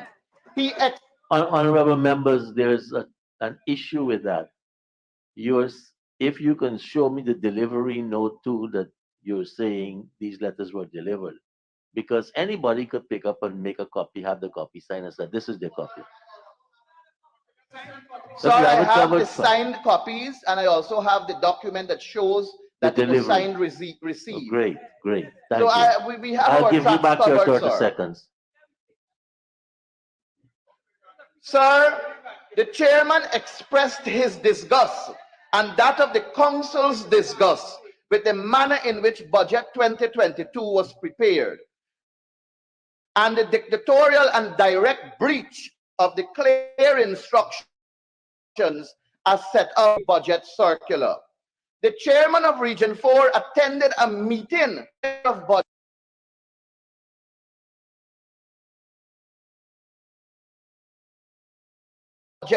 where he expressed similar sentiments in the presence of the permanent secretary of the Ministry of Local Government and Regional Development, the finance secretary, and other political. Yet this regime stands up with a clear and fake clean face and talk about one Guyana. Comrade Speaker, I must ask these people, honorable of course, in keeping with the standing orders, but I hope God will forgive me for calling them that, because their actions, sir, are definitely not honorable. How do you sleep at nights? How do you walk with a straight face and function as though you are religiously correct? How do you with a straight face speak about one Guyana and your actions are focused on more than one Guyana? Comrade Speaker, in my eyes, this is hypocrisy and duplicity at its best. Comrade Speaker, as if the act to show their dislike and disrespect for local democracy by that behavior is not enough, let me tell you some more. The very senior minister within the office of the president with responsibilities for finance announced in November of 2021 an across the board salary increase of 7% retroactive January 1, 2021. Every elected official in this house, including yourself, sir, received that increase. Of course, our salary on this side of the house is just a quarter to that of my friends on that side of the house. So outside of all the freeness they enjoy, they also took home a substantial increase in 2021, while majority of Guyana got chicken feed pittance. Public servants, doctors, nurses, our disciplinary service men and women, they simply did not feel it like how you felt it on that side of the house. Sir, the chairpersons and vice chairpersons of the RDCs, mayors and deputy mayors of municipalities are full-time officers in accordance with the laws of this country, Chapter 2809. They are also subject to the inflated cost of living, and they don't enjoy half the benefits like what my friends on that side of the house gets. Their salaries are ridiculously small, but they, notwithstanding being full-time officers, according to the law, did not receive the 7% retroactive January 1, 2021. So how was it an across-the-board salary increase? We were elected by the people. We as members of parliament, we were elected by the people. We received the 7% salary increase. They were also elected by the people, and they are full-time officers of their respective organizations. Why is it that they cannot receive the 7% salary increase retroactive from January 1, 2021? Sir, they are full-time officers, and I hope that the Honorable Minister with responsibilities for finance will correct this error and make it right the next time, should there be. Sir, as if that is not enough to justify this regime's hatred for local democracy, let me tell you some more. The laws of this country, Chapter 2802, Section 28, and the Local Authorities Election Amendment Act of 2018, Act number 10 of 2018, specify that by the 16th of December every year, elections must be held to elect from among the councillors of NDCs and municipalities a chairperson, vice chairperson, mayor, and deputy mayors. Every year, by law, this must happen. Last year, it did not happen. Honorable Anil Nandalal, don't you believe it is time for you to resign, sir? Don't you believe you have failed the people of this country as Attorney General and Minister of Legal Affairs? Sir, it is him who I must blame, because it is he who must guide. Or is it just that they do not take guidance from you, Comrade Nandalal? Is it that the ministers of local government and regional development, is it that they're intellectually circumcised to the point where they don't understand your guidance? Or is it you, Honorable AG, that does not have the testicular fortitude and intellectual aptitude to boldly speak out and speak up at cabinet meetings? Is that how dunce they are? Comrade Speaker, let us now look at the allocations in this troubled budget for the regional democratic councils. To further solidify my point about this double standard regime, the public must know the facts. For Region 1, a PPP-controlled region, the allocation to the RDC on the line item 6211 increased from 45 million in 2021 to 53 million in 2022. For Region number 2, another PPP-controlled region, from 16 million to 20 million. Region number 3, another PPP-controlled region, from 12 million to 14 million. Region 4, the most populated region in this country, with almost half of the country's population, was allocated a decrease from their last year number, from 21 million to $18 million. This is what the One Guyana is all about, Comrade Speaker. Punishing the region with the most populated and restricting the ability of the elected council of Region 4 will achieve us that One Guyana, Comrade Speaker. Sir, you corrected us in this house on many occasions not to say the word shame or to not cry shame. But I don't know what else to say about this wicked move. Perhaps disgraceful is a good word, but I'm subject to your guidance, Comrade Speaker. Allow me, sir, to now remind this regime of Article 148 of our Constitution, and it reads, except with his or her own consent, no person shall be hindered in the enjoyment of his or her freedom of assembly, association, and freedom to demonstrate peacefully.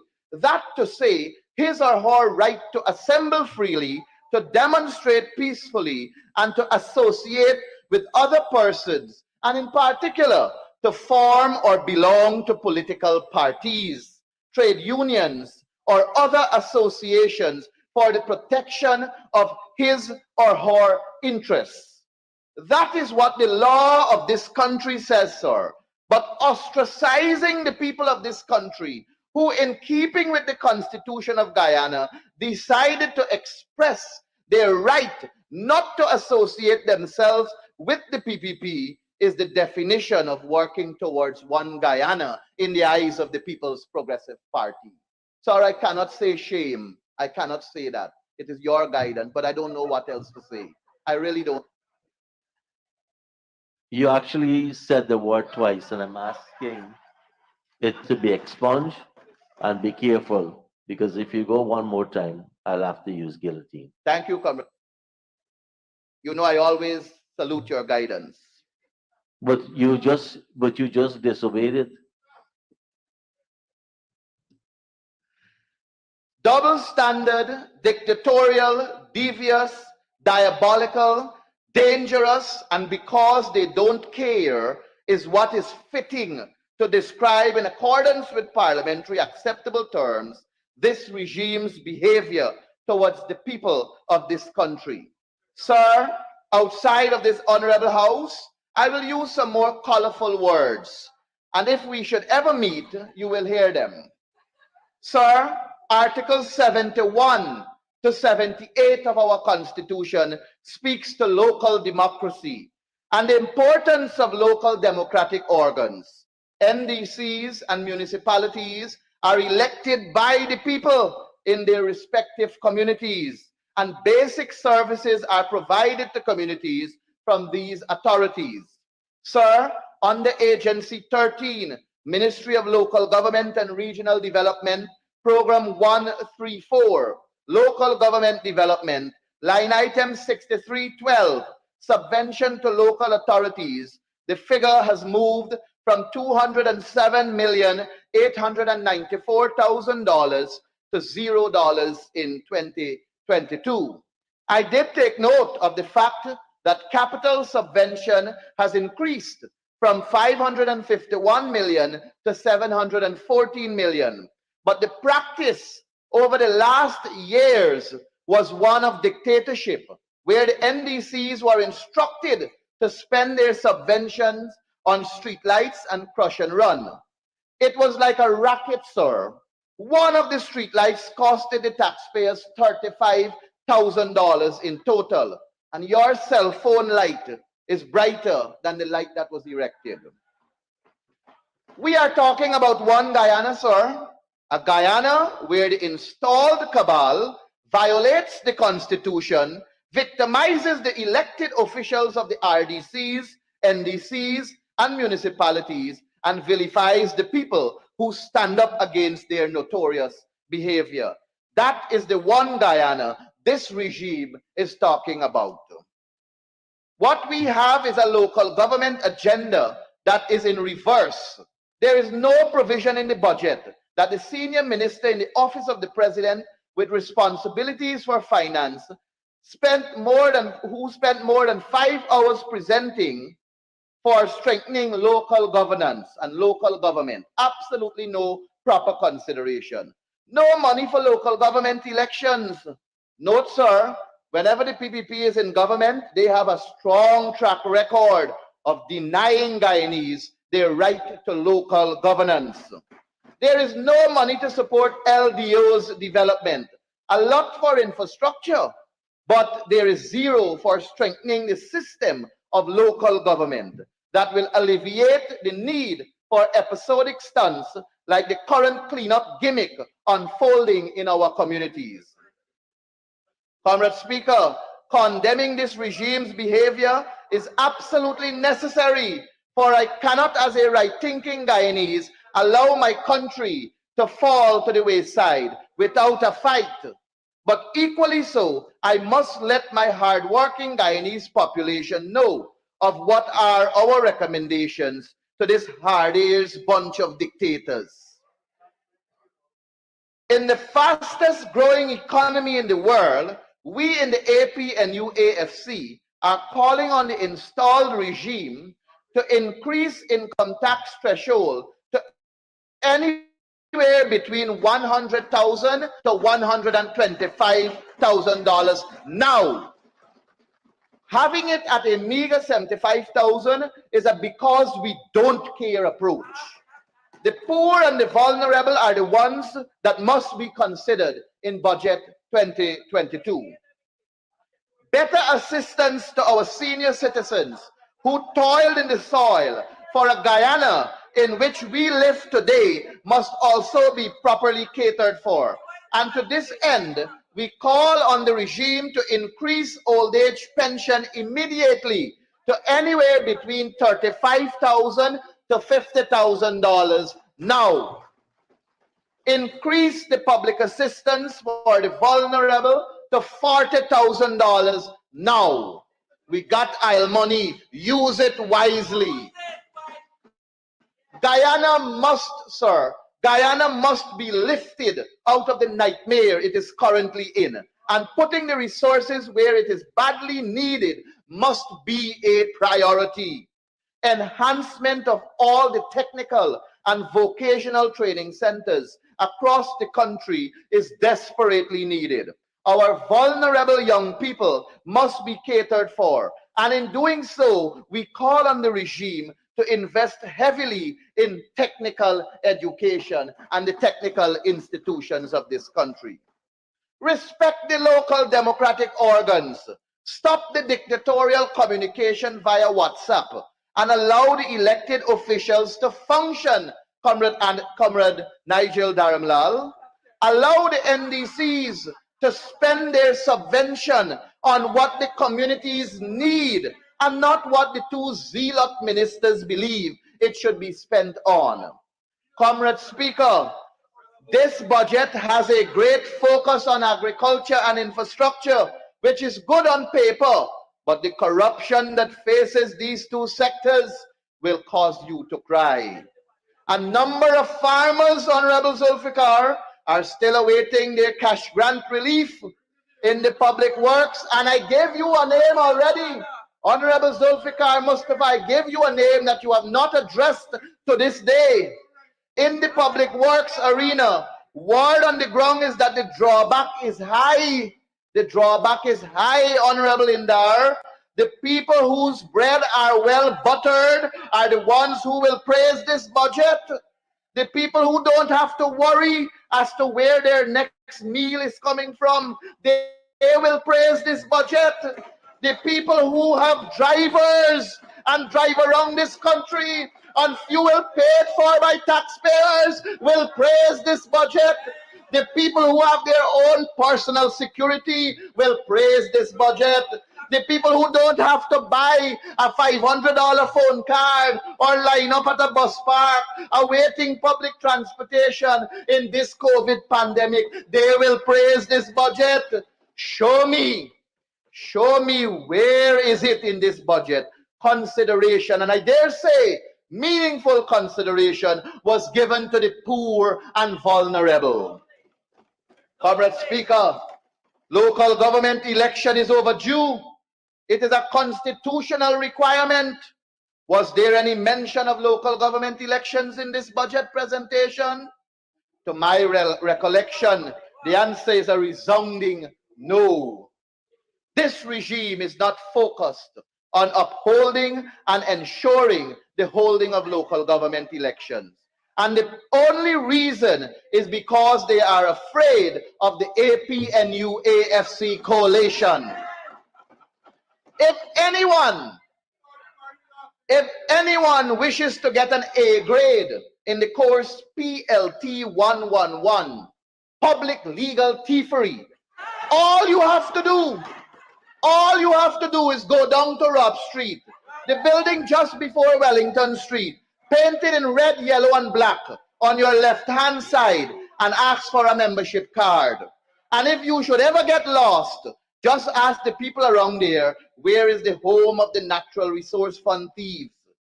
You will be pointed in the right direction. If this regime really and truly wanted to consider the ordinary Guyanese people, they would increase the income tax threshold, decrease the income tax rate to the recommended numbers I alluded to earlier. Tell the public what is the salary increases for public servants, and not stand for over 5 hours and tell us about your pathway to corruption. It was noticeably that the finance minister stayed clear of recognizing the significant growth and development which occurred under the APNU AFC without oil resource, which may be the reason why this regime now created a budget to increase corruption. This budget has no comprehensive plan for COVID-19 and has the most inefficient measure of benefiting the ordinary Guyanese. Honorable member, to benefit you, we'll need an extension. Mr. Speaker, I move that the honourable member be given 5 minutes to conclude his presentation. Thank you very much, honorable member. You may continue to conclude. Thank you. Sir, this budget has no comprehensive plan for COVID-19 and has the most inefficient measure of benefiting the ordinary Guyanese. We have right now a government of mendicants where the cronies are doing well and the ordinary people are facing hell. On paper, the main opposition in this house represent half of the country's population. And on the ground, support for the coalition is increasing exponentially. And it is shameful that no consultation was held with the political movement which currently represents the majority. The people of this country are yearning for the return of the coalition to office. And I say to them, here and now, hold your faith, hold the line of battle, comrades. Joy comes to us in the morning, for an election will come again. And what the PPPC did in the March 2nd, 2020 elections will never reoccur again in this country. Never again will there be 49 ballot boxes with votes for a political party and no documentation to verify the legitimacy of those votes. Never again will there be people who migrated and did not return to our country on election day but voted. Never again will deaf people.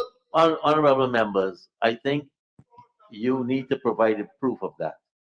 And as I cautioned the honorable member senior counsel, who last year said he was going to provide the evidence, I'm still waiting on it. So I'm going to ask you to withdraw that. Thank you, sir. I will happily provide the evidence as found in the National Recount Center, which I took part in, and I was a counting agent. There were a lot of evidence gathered, and I promise you, sir, I honestly cannot remember you asking me for it last year. I didn't say I asked you. I said the honorable member Royce Ford, Okay. senior counsel. Sir, I will endeavor to provide to you, sir, the statements of recount and the updated report that was sent to GCOM, which I know my political party has a copy on. But I wish to say, sir, if I may continue with your blessings, Yes, sir. Go ahead. that never again will we have to go through that kind of period, because there will be corrective measures. And this APNU AFC takes the opportunity to call on the installed regime to join with us and let us have a clean voters list where the will of the people will be exercised. And I have no doubt, absolutely no doubt, that after the next elections, we will be sitting on that side of the house with a majority, and they will be sitting on this side of the house where they rightfully belong. I thank you very much, sir. Thank you very much. Thank you very much, Honorable Member, Mr. Ganesh Mahipal. Honorable members, I think this is a good time to take the suspension for 1 hour. Let us return at 1:15.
Thank you very much, ladies and gentlemen, for joining us and being a part of the budget debates and breakdown as we continue. My name is Randolph Critchlow.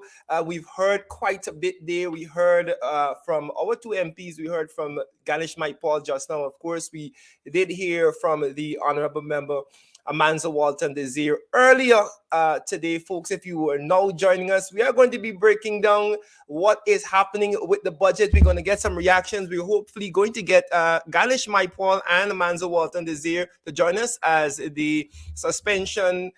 They would have just suspended this session there for an hour's lunch. And so we are going to be following what has happened. We have to break down what has happened this morning, what we heard in terms of those budget presentations.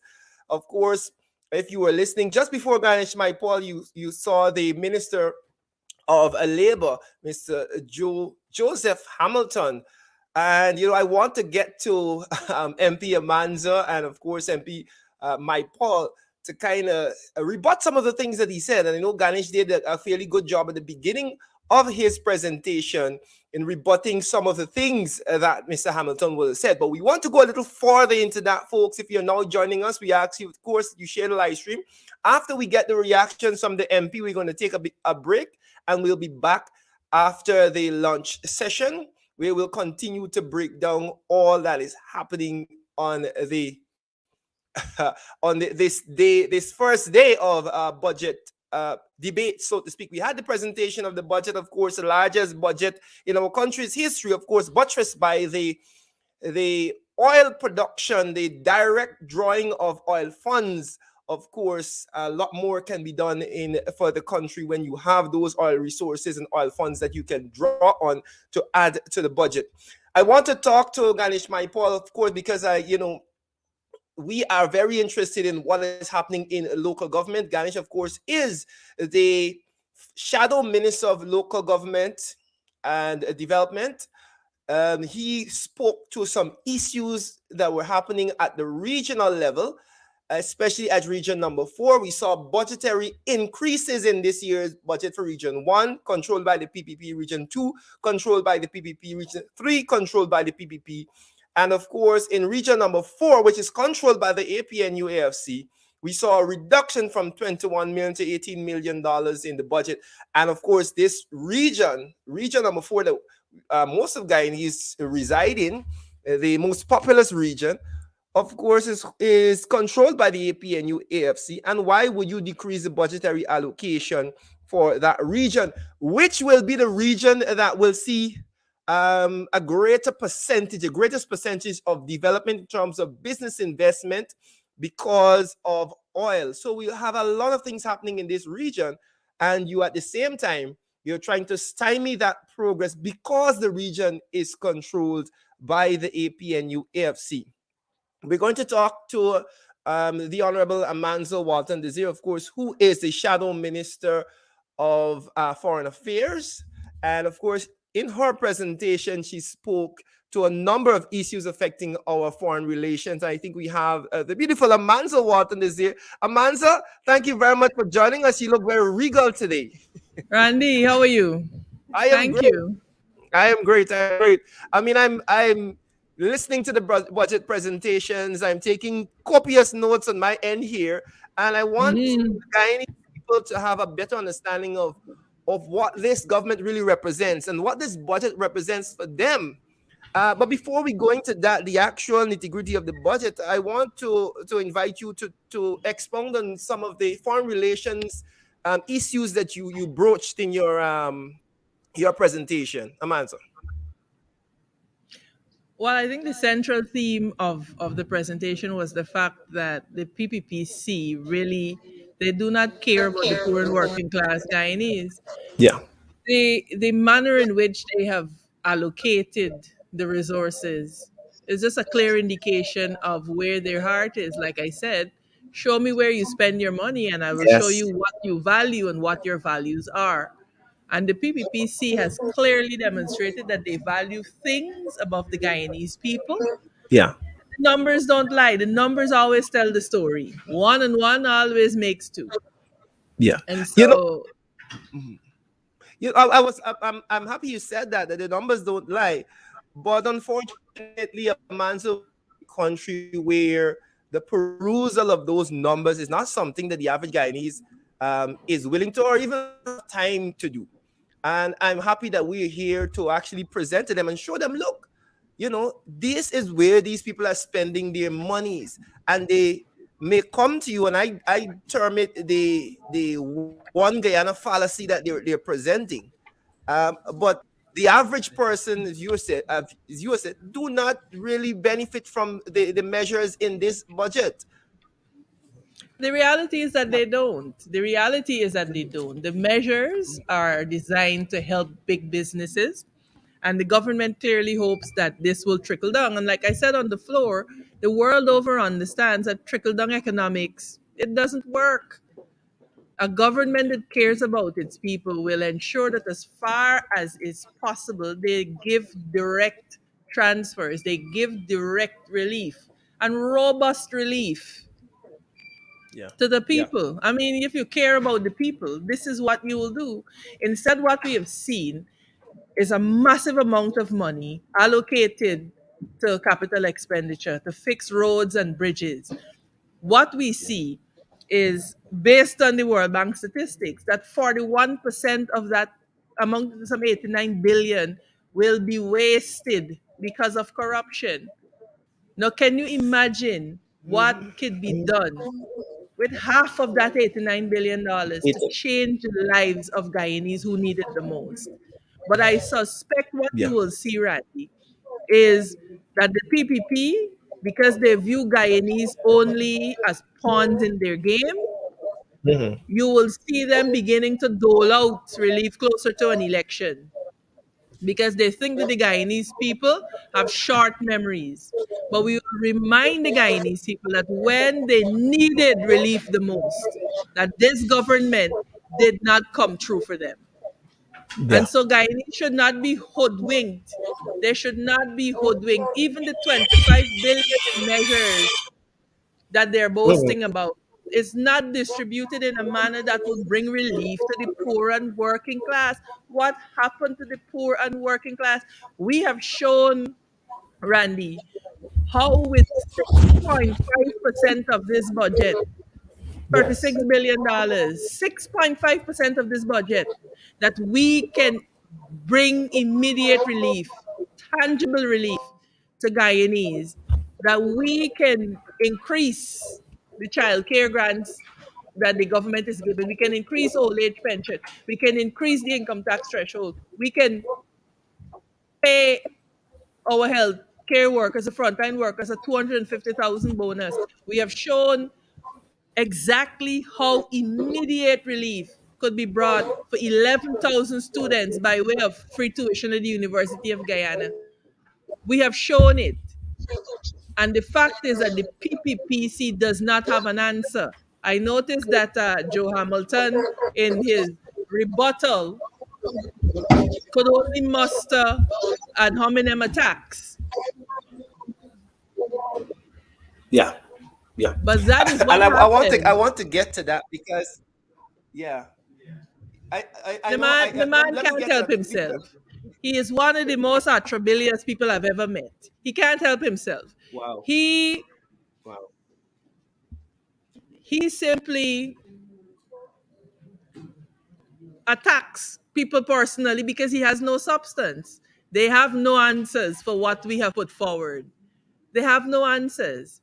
And so their way of dealing with that is to distract, detract, and to engage in red herrings and ad hominem attacks.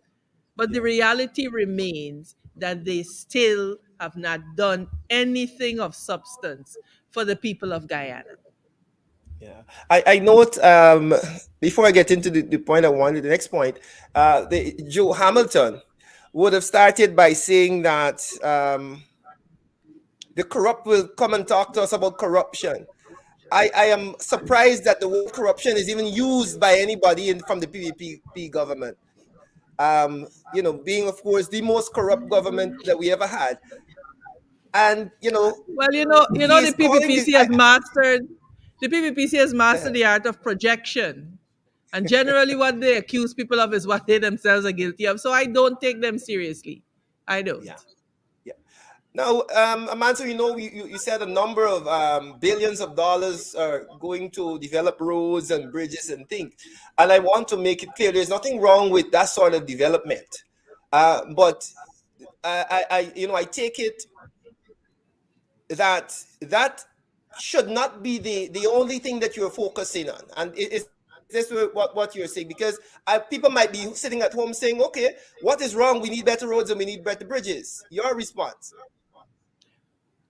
Randy, if you noticed, what I showed the National Assembly today is that when you look at the 109% increase in the capital expenditure, that is the money going to roads and bridges and buildings, based on the World Bank, the IMF projections that 41% of that, or $89 billion of that, will be wasted. That is the argument we are making.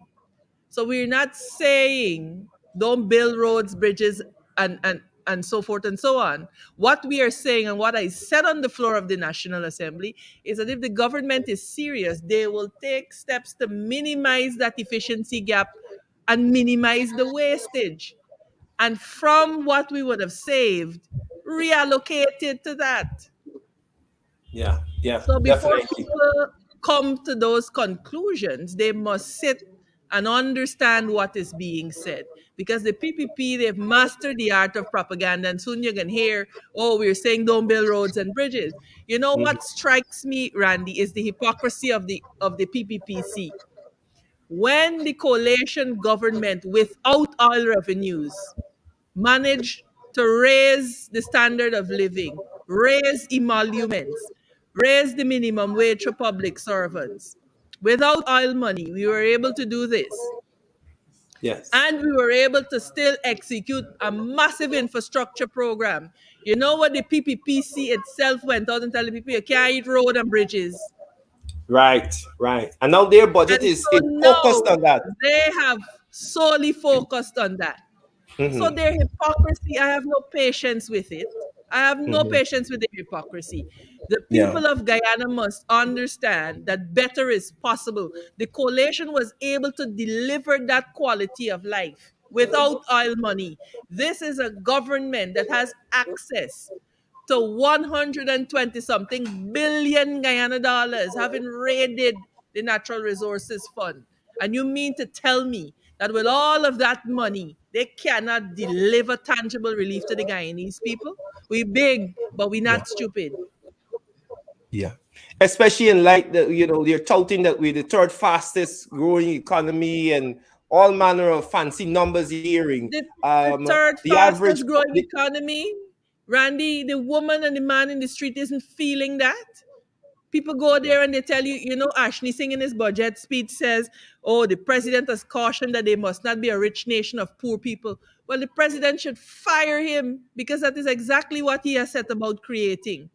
So GDP is growing. Meanwhile, people can't put one meal a day on the table for their children. The PPP Yeah. needs to take several seats. Before we bring in the chief whip, I wonder if there is any study out there locally on the wealth gap in Guyana and how it would increase given this budget. I know, given the measures in the budget, you can sort of estimate where this money will go, and this is not rocket science. This is established economic norms. If you look at where you are going to spend your money, you know who will get the money and how that affects Show the wealth me, gap. show me where you spend your money, and I will show you what you value and what your values are. Right. This is a budget for big business. It is a budget for the elite and their friends and cronies. This is what it is. Look, like I said earlier, food price inflation is at 12%. And this government could not even find it in their hearts to give Guyanese an increase that would cushion that 12% for food that we need to eat, to live, to survive. That is how much they care, Randy. So I want them to understand that no amount of personal attacks and, red herrings and so on will detract from the fact that they have presented a budget Yeah. that clearly does not cater to the poor and working class. What they have put in there is meager. I see the Minister of Education making much ado about the school grant when we have clearly shown how it could be far more significantly increased with just a minor adjustment because they care. Listen, Guyanese are losing patience with this PPPC administration. Before we go, I mean, I heard the Minister of Labor saying that back then people couldn't eat. What is interesting, though, is that in this oil-producing Republic of Guyana, people are going to the market and can't afford simple food items. That should be a matter of shame that you stand up in the National Assembly and say people back then couldn't eat when people right now can't eat. The problem that the Minister of Labor has is that he generally allows his mouth to operate without the benefit of his intellect. So we can't really, take him seriously. He doesn't think things through. He doesn't realize that whenever he opens his mouth, it's an indictment against his own government. So I, by and large, ignore him. Right. Mamanzo Watan Desir, MP on the opposition benches, of course, representing our Shadow Minister of Foreign Affairs. We want to thank you very much. I really enjoyed your presentation, and I hope you continue. I know Thank you. We'll be tuned in as we continue to represent the interests of the people of Guyana. Amanzo Watan That's what Desir. we're here for, Randy. Thank you so much for having me. Great. Thank you. Of course, we are going to be continuing, folks, on our budget reactions. We're getting opposition members of parliament reactions. We're hoping to bring in the Chief Whip, Christopher Jones, for some reactions on the morning session. And then we'll take a break and then we'll come back this afternoon as we listen to the budget presentation, the debates. 5 days of debates on budget 2022, largest budget in the history of the country, injecting those oil resources, those oil funds into that budget, of course, give it that boost. Folks, we have so many things to unpack. Of course, the Natural Resources Fund is a source of contention, and of course, that Natural Resources Fund would have to be tapped into in 2022 to support some of these projects and measures put in place by this administration. Measures, of course, that the opposition is saying, look, these measures will put more money in the hands of the rich and the elites and not the average person. And that is the major contention. Ganesh Maipal, in his presentation, termed it fake love. The presentation of the budget, fake love, is as an illusion to say to the people, look, we are going to do this, we are going to spend X amount of money. But the spending of that money channels the money into the hands of the rich, the business people, the elites, those friends and cronies of the PPP, And that is a fundamental problem with the budget. It is not a budget for the average man. There is no mention of public servants. There is no mention of significant improvement in the social welfare, moving those persons out of poverty. The teachers, the nurses, the people, the vendors, those people who are the average workers, the public servants, how are they benefiting? Do they get a big contract to build a road? And those are the questions people are asking on the street. How is this big contract? Yes, I'm going to get a good road to drive on. Right? How is my transportation woes? How are my transportation woes going to be solved? How am I putting more bread on my table? How am I getting more money to send my children to school? These are the bread and butter issues that are not addressed in this budget, but we see billions and billions of dollars going to infrastructure, which is not a bad thing. But you have to put measures in place, as Amanza Walton Desir would have articulated just now, to curb the wastage that will occur through the awarding of those contracts, some $80-something billion, right? We have the chief whip lined up, and we want to welcome him in, the opposition chief whip, Christopher Jones. Chris, welcome to the reaction post the post morning segment of the reactions. Your thoughts on what you heard this morning from both sides of the benches. Your microphone, Chris. Your viewers. Essentially, the APNU AFC has laid the argument out with just our two first presenters, Amanza Walton Desir and Ganesh Mahipal. They laid the case. The first reaction that we got from the PPP member, which is Joseph Hamilton, leaves much to be desired. He had no substance. He was lacking of substance, and he could not have rebutted what our MPs put forward, which are sound arguments.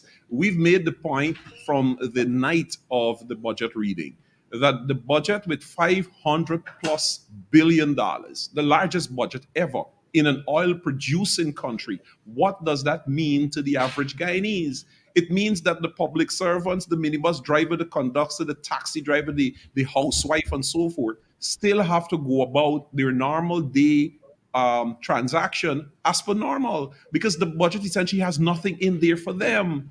The minister spent 5 hours, 15 minutes presenting a budget, and it was bare fluff. It means nothing to some 85% of the populace. When it comes to areas such as culture, youth, and sport, youth, for example, the government has allocated some $841.3 million for youth development. And they themselves, in their budget, average that the population of youth, which is the category between ages 14 to 35, constitute 280,501. If you do a quick division of that $841.3 million, it comes down to $2,999 per youth. That is the emphasis or the importance that the PPP is placing on young people of this country. $2,999 per youth for the development across the country. It is a complete joke. And when you look at the programs emanating from what this money intends to be used on, it's absolutely laughable. You would expect in an oil-producing country that you have to channel your most valuable resources, which happens to be young people, in that direction, that they are able to capitalize on this new industry. So one would have expected to see billions of dollars allocated for youth development in the area of training them and preparing them to take up jobs in this oil industry. It is not there. Even the allocation that was made to the University of Guyana. Now, a degree is an important thing to get access into this industry, apart from the tertiary institutions such as GTI, GITC, and so forth. The government has reduced the amount of money that goes to the University of Guyana. And I say again, they have reduced monies going to this most important institution in an oil-producing country.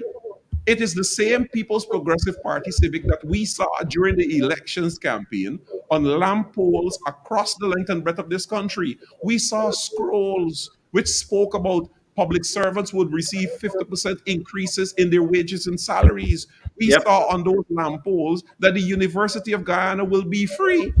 And one would expect 2 years after, three budgets after, in an oil producing country, that you would have heard out of the 5 hour, 50 minutes presentation by Ashley Singh that the University of Guyana has been made free. Or reduce it by 50% as a starter. And as you go to the next year, you reduce it to 25% until it is made free. And we remind people that in the Constitution of Guyana, it is stated there, education is free from nursery to the university. Again, a lofty promise by the PPP about 50% increases to wages, to public servants' wages and salaries, and to make the University of Guyana free. 3 budgets after, 2 years into the administration, and you see nothing emanating from that. It is just fluff. Yeah. Chris, I want to quickly talk about something. You mentioned training. Ganesh would have mentioned in his presentation, kind of rebutting the fallacy put forward by Joe Hamilton about them augmenting the training, when in reality they have cut training from the public service school. They have cut training from dozens of night schools. They've ended a number of programs that were intended to help young people and train them. But now you're talking about training. So I just wanted to point that quickly, and you mentioned it. But he also spoke, of course, extensively on local government. And I wanted to ask you about that, the non-holding of local government elections and the interventions or the intervening of central government and the minister at the regional level. How are Guyanese to really put it over to Guyanese in a nutshell? What are they really doing at the regional level? All right. So Ganesh, I take sorry, Randy, I take your viewers back to pre-2015, pre-APNU AFC coalition government taking office. The People's Progressive Party civic does not believe in local democracy. They don't believe that Guyanese has a right to elect their officials to govern their NDCs, their municipalities, and their region. They don't believe in that. And it is under the People's Progressive Party civic that the last local government elections, them having been in office for 23 years, the last local government election was held in 1994. It was only after consistent pressure by then opposition leader David Granger, and the APNU, and then into the opposition, APNU AFC, calling on the return of local government elections. And yet still, despite calls also being echoed from the diplomatic community, civil society organizations, and so forth across the length and breadth of this country, the People's Progressive Party civic did not host local government elections. It was under the APNU AFC government that we hosted not one, but 2 local government elections in the constitutionally due time when local government elections should be held. It gives the local democracy is, as it says, local.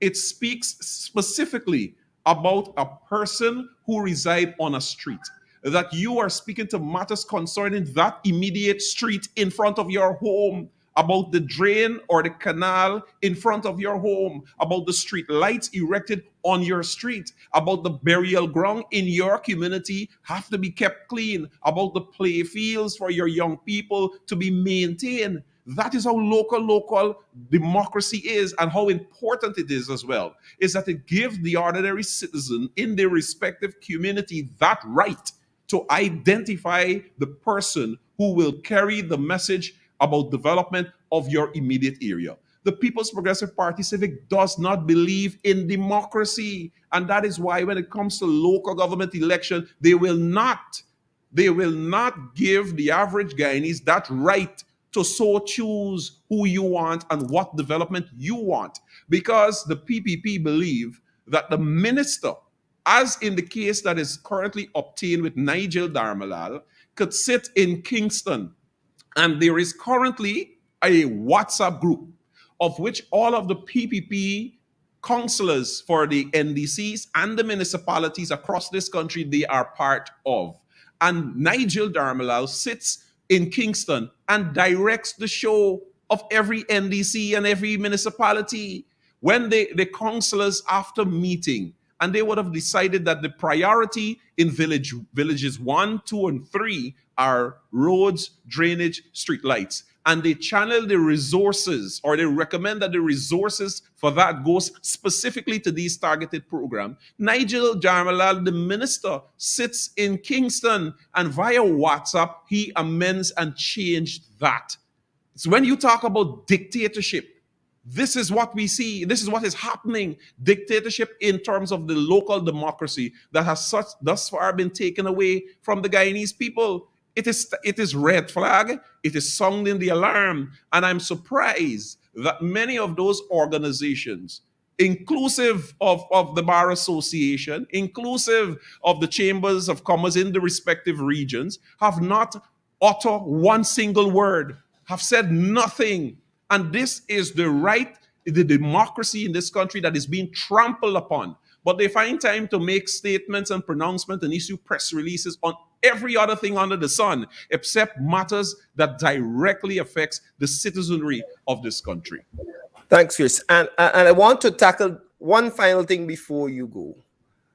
The Minister of Labor presented this morning, and I think what he did was a disservice to the Guyanese worker. And I will say it this way. There are issues, private sector, there are issues in the public sector.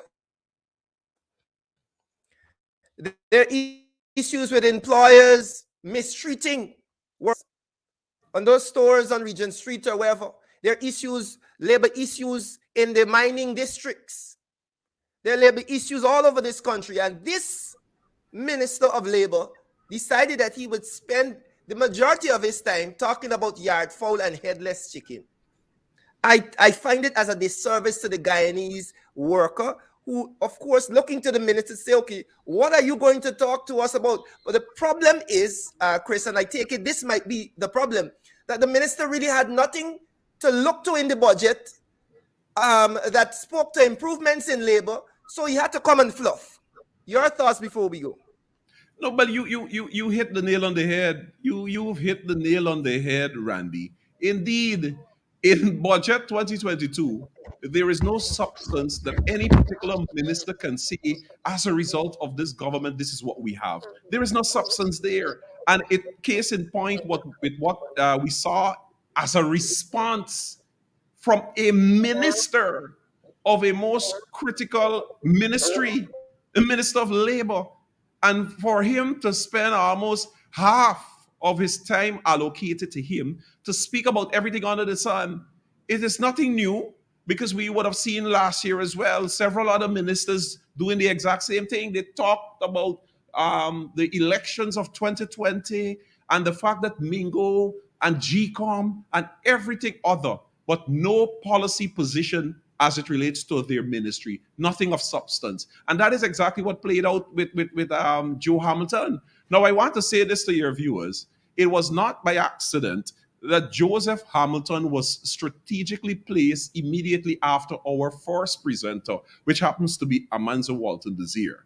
Because when the PPP wants people to go in the gutter, there are certain key names that immediately jump out. Joseph Hamilton happens to be one of those persons. When he was essentially speaking of himself in terms of the remarks made about yard fowl and gutter politics, that is him. And that is why he was strategically placed to come immediately after our first presenter, because that is what he's there for. As it relates to labor and the issues you raise about those private businesses, particularly those along Regent Street, Robb Street, Charlotte Street, Camp Street, just to name a few, as well in New Amsterdam and Anna Regina and parts of Linden, is that those matters are not of concerns to them. Because whereas big business and businessmen stay close with the PPP, and the PPP cares nothing about the workers who work under those deplorable conditions.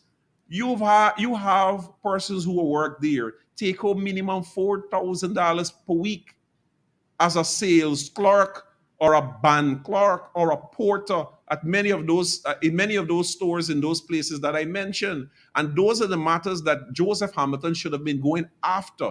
And it was expected that in his budget presentation that he shared with the House, as a result of the allocations that were made, this is the policy directive of the Ministry of Labor, that we're going after these private businesses that have workers, Guyanese workers, working under those conditions. But we didn't see that because that is not the policy of the PPP. Again, as we said, Joseph Hamilton wasn't given anything to work with. There's nothing in the budget to really tout about labor. So what will I do? You know, I'm talking like him, Coco Joe. I will go and talk about head chickens and yard fowl. And I end on the yard fowl note in that I do not think that the PPP has a leg to stand on when they talk about yard fowl when Kwame is a minister. I leave it at that. I will leave it at that. You can't talk about yard fowl when you have Kwame on your team. Anyway, Chris, I want to thank you very much. As we continue to listen and react to the budget, we'll continue. We'll take a break now. That was, of course, Chris. Thank you very much. I'll allow you to go take your lunch, Chris. Christopher Jones, Chief Whip there, giving you his take on what occurred this morning in the budget debate. We'll be back. We'll take a break and we'll restart the broadcast after Parliament resumes, and we'll take the afternoon session. We listen to the debates, and of course, we'll have our breakdown here after those contributions by the members of Parliament. My name is Randolph Critchlow. Thank you very much for being a part of the program this morning. See you again later this evening as we continue to break down Budget 2022.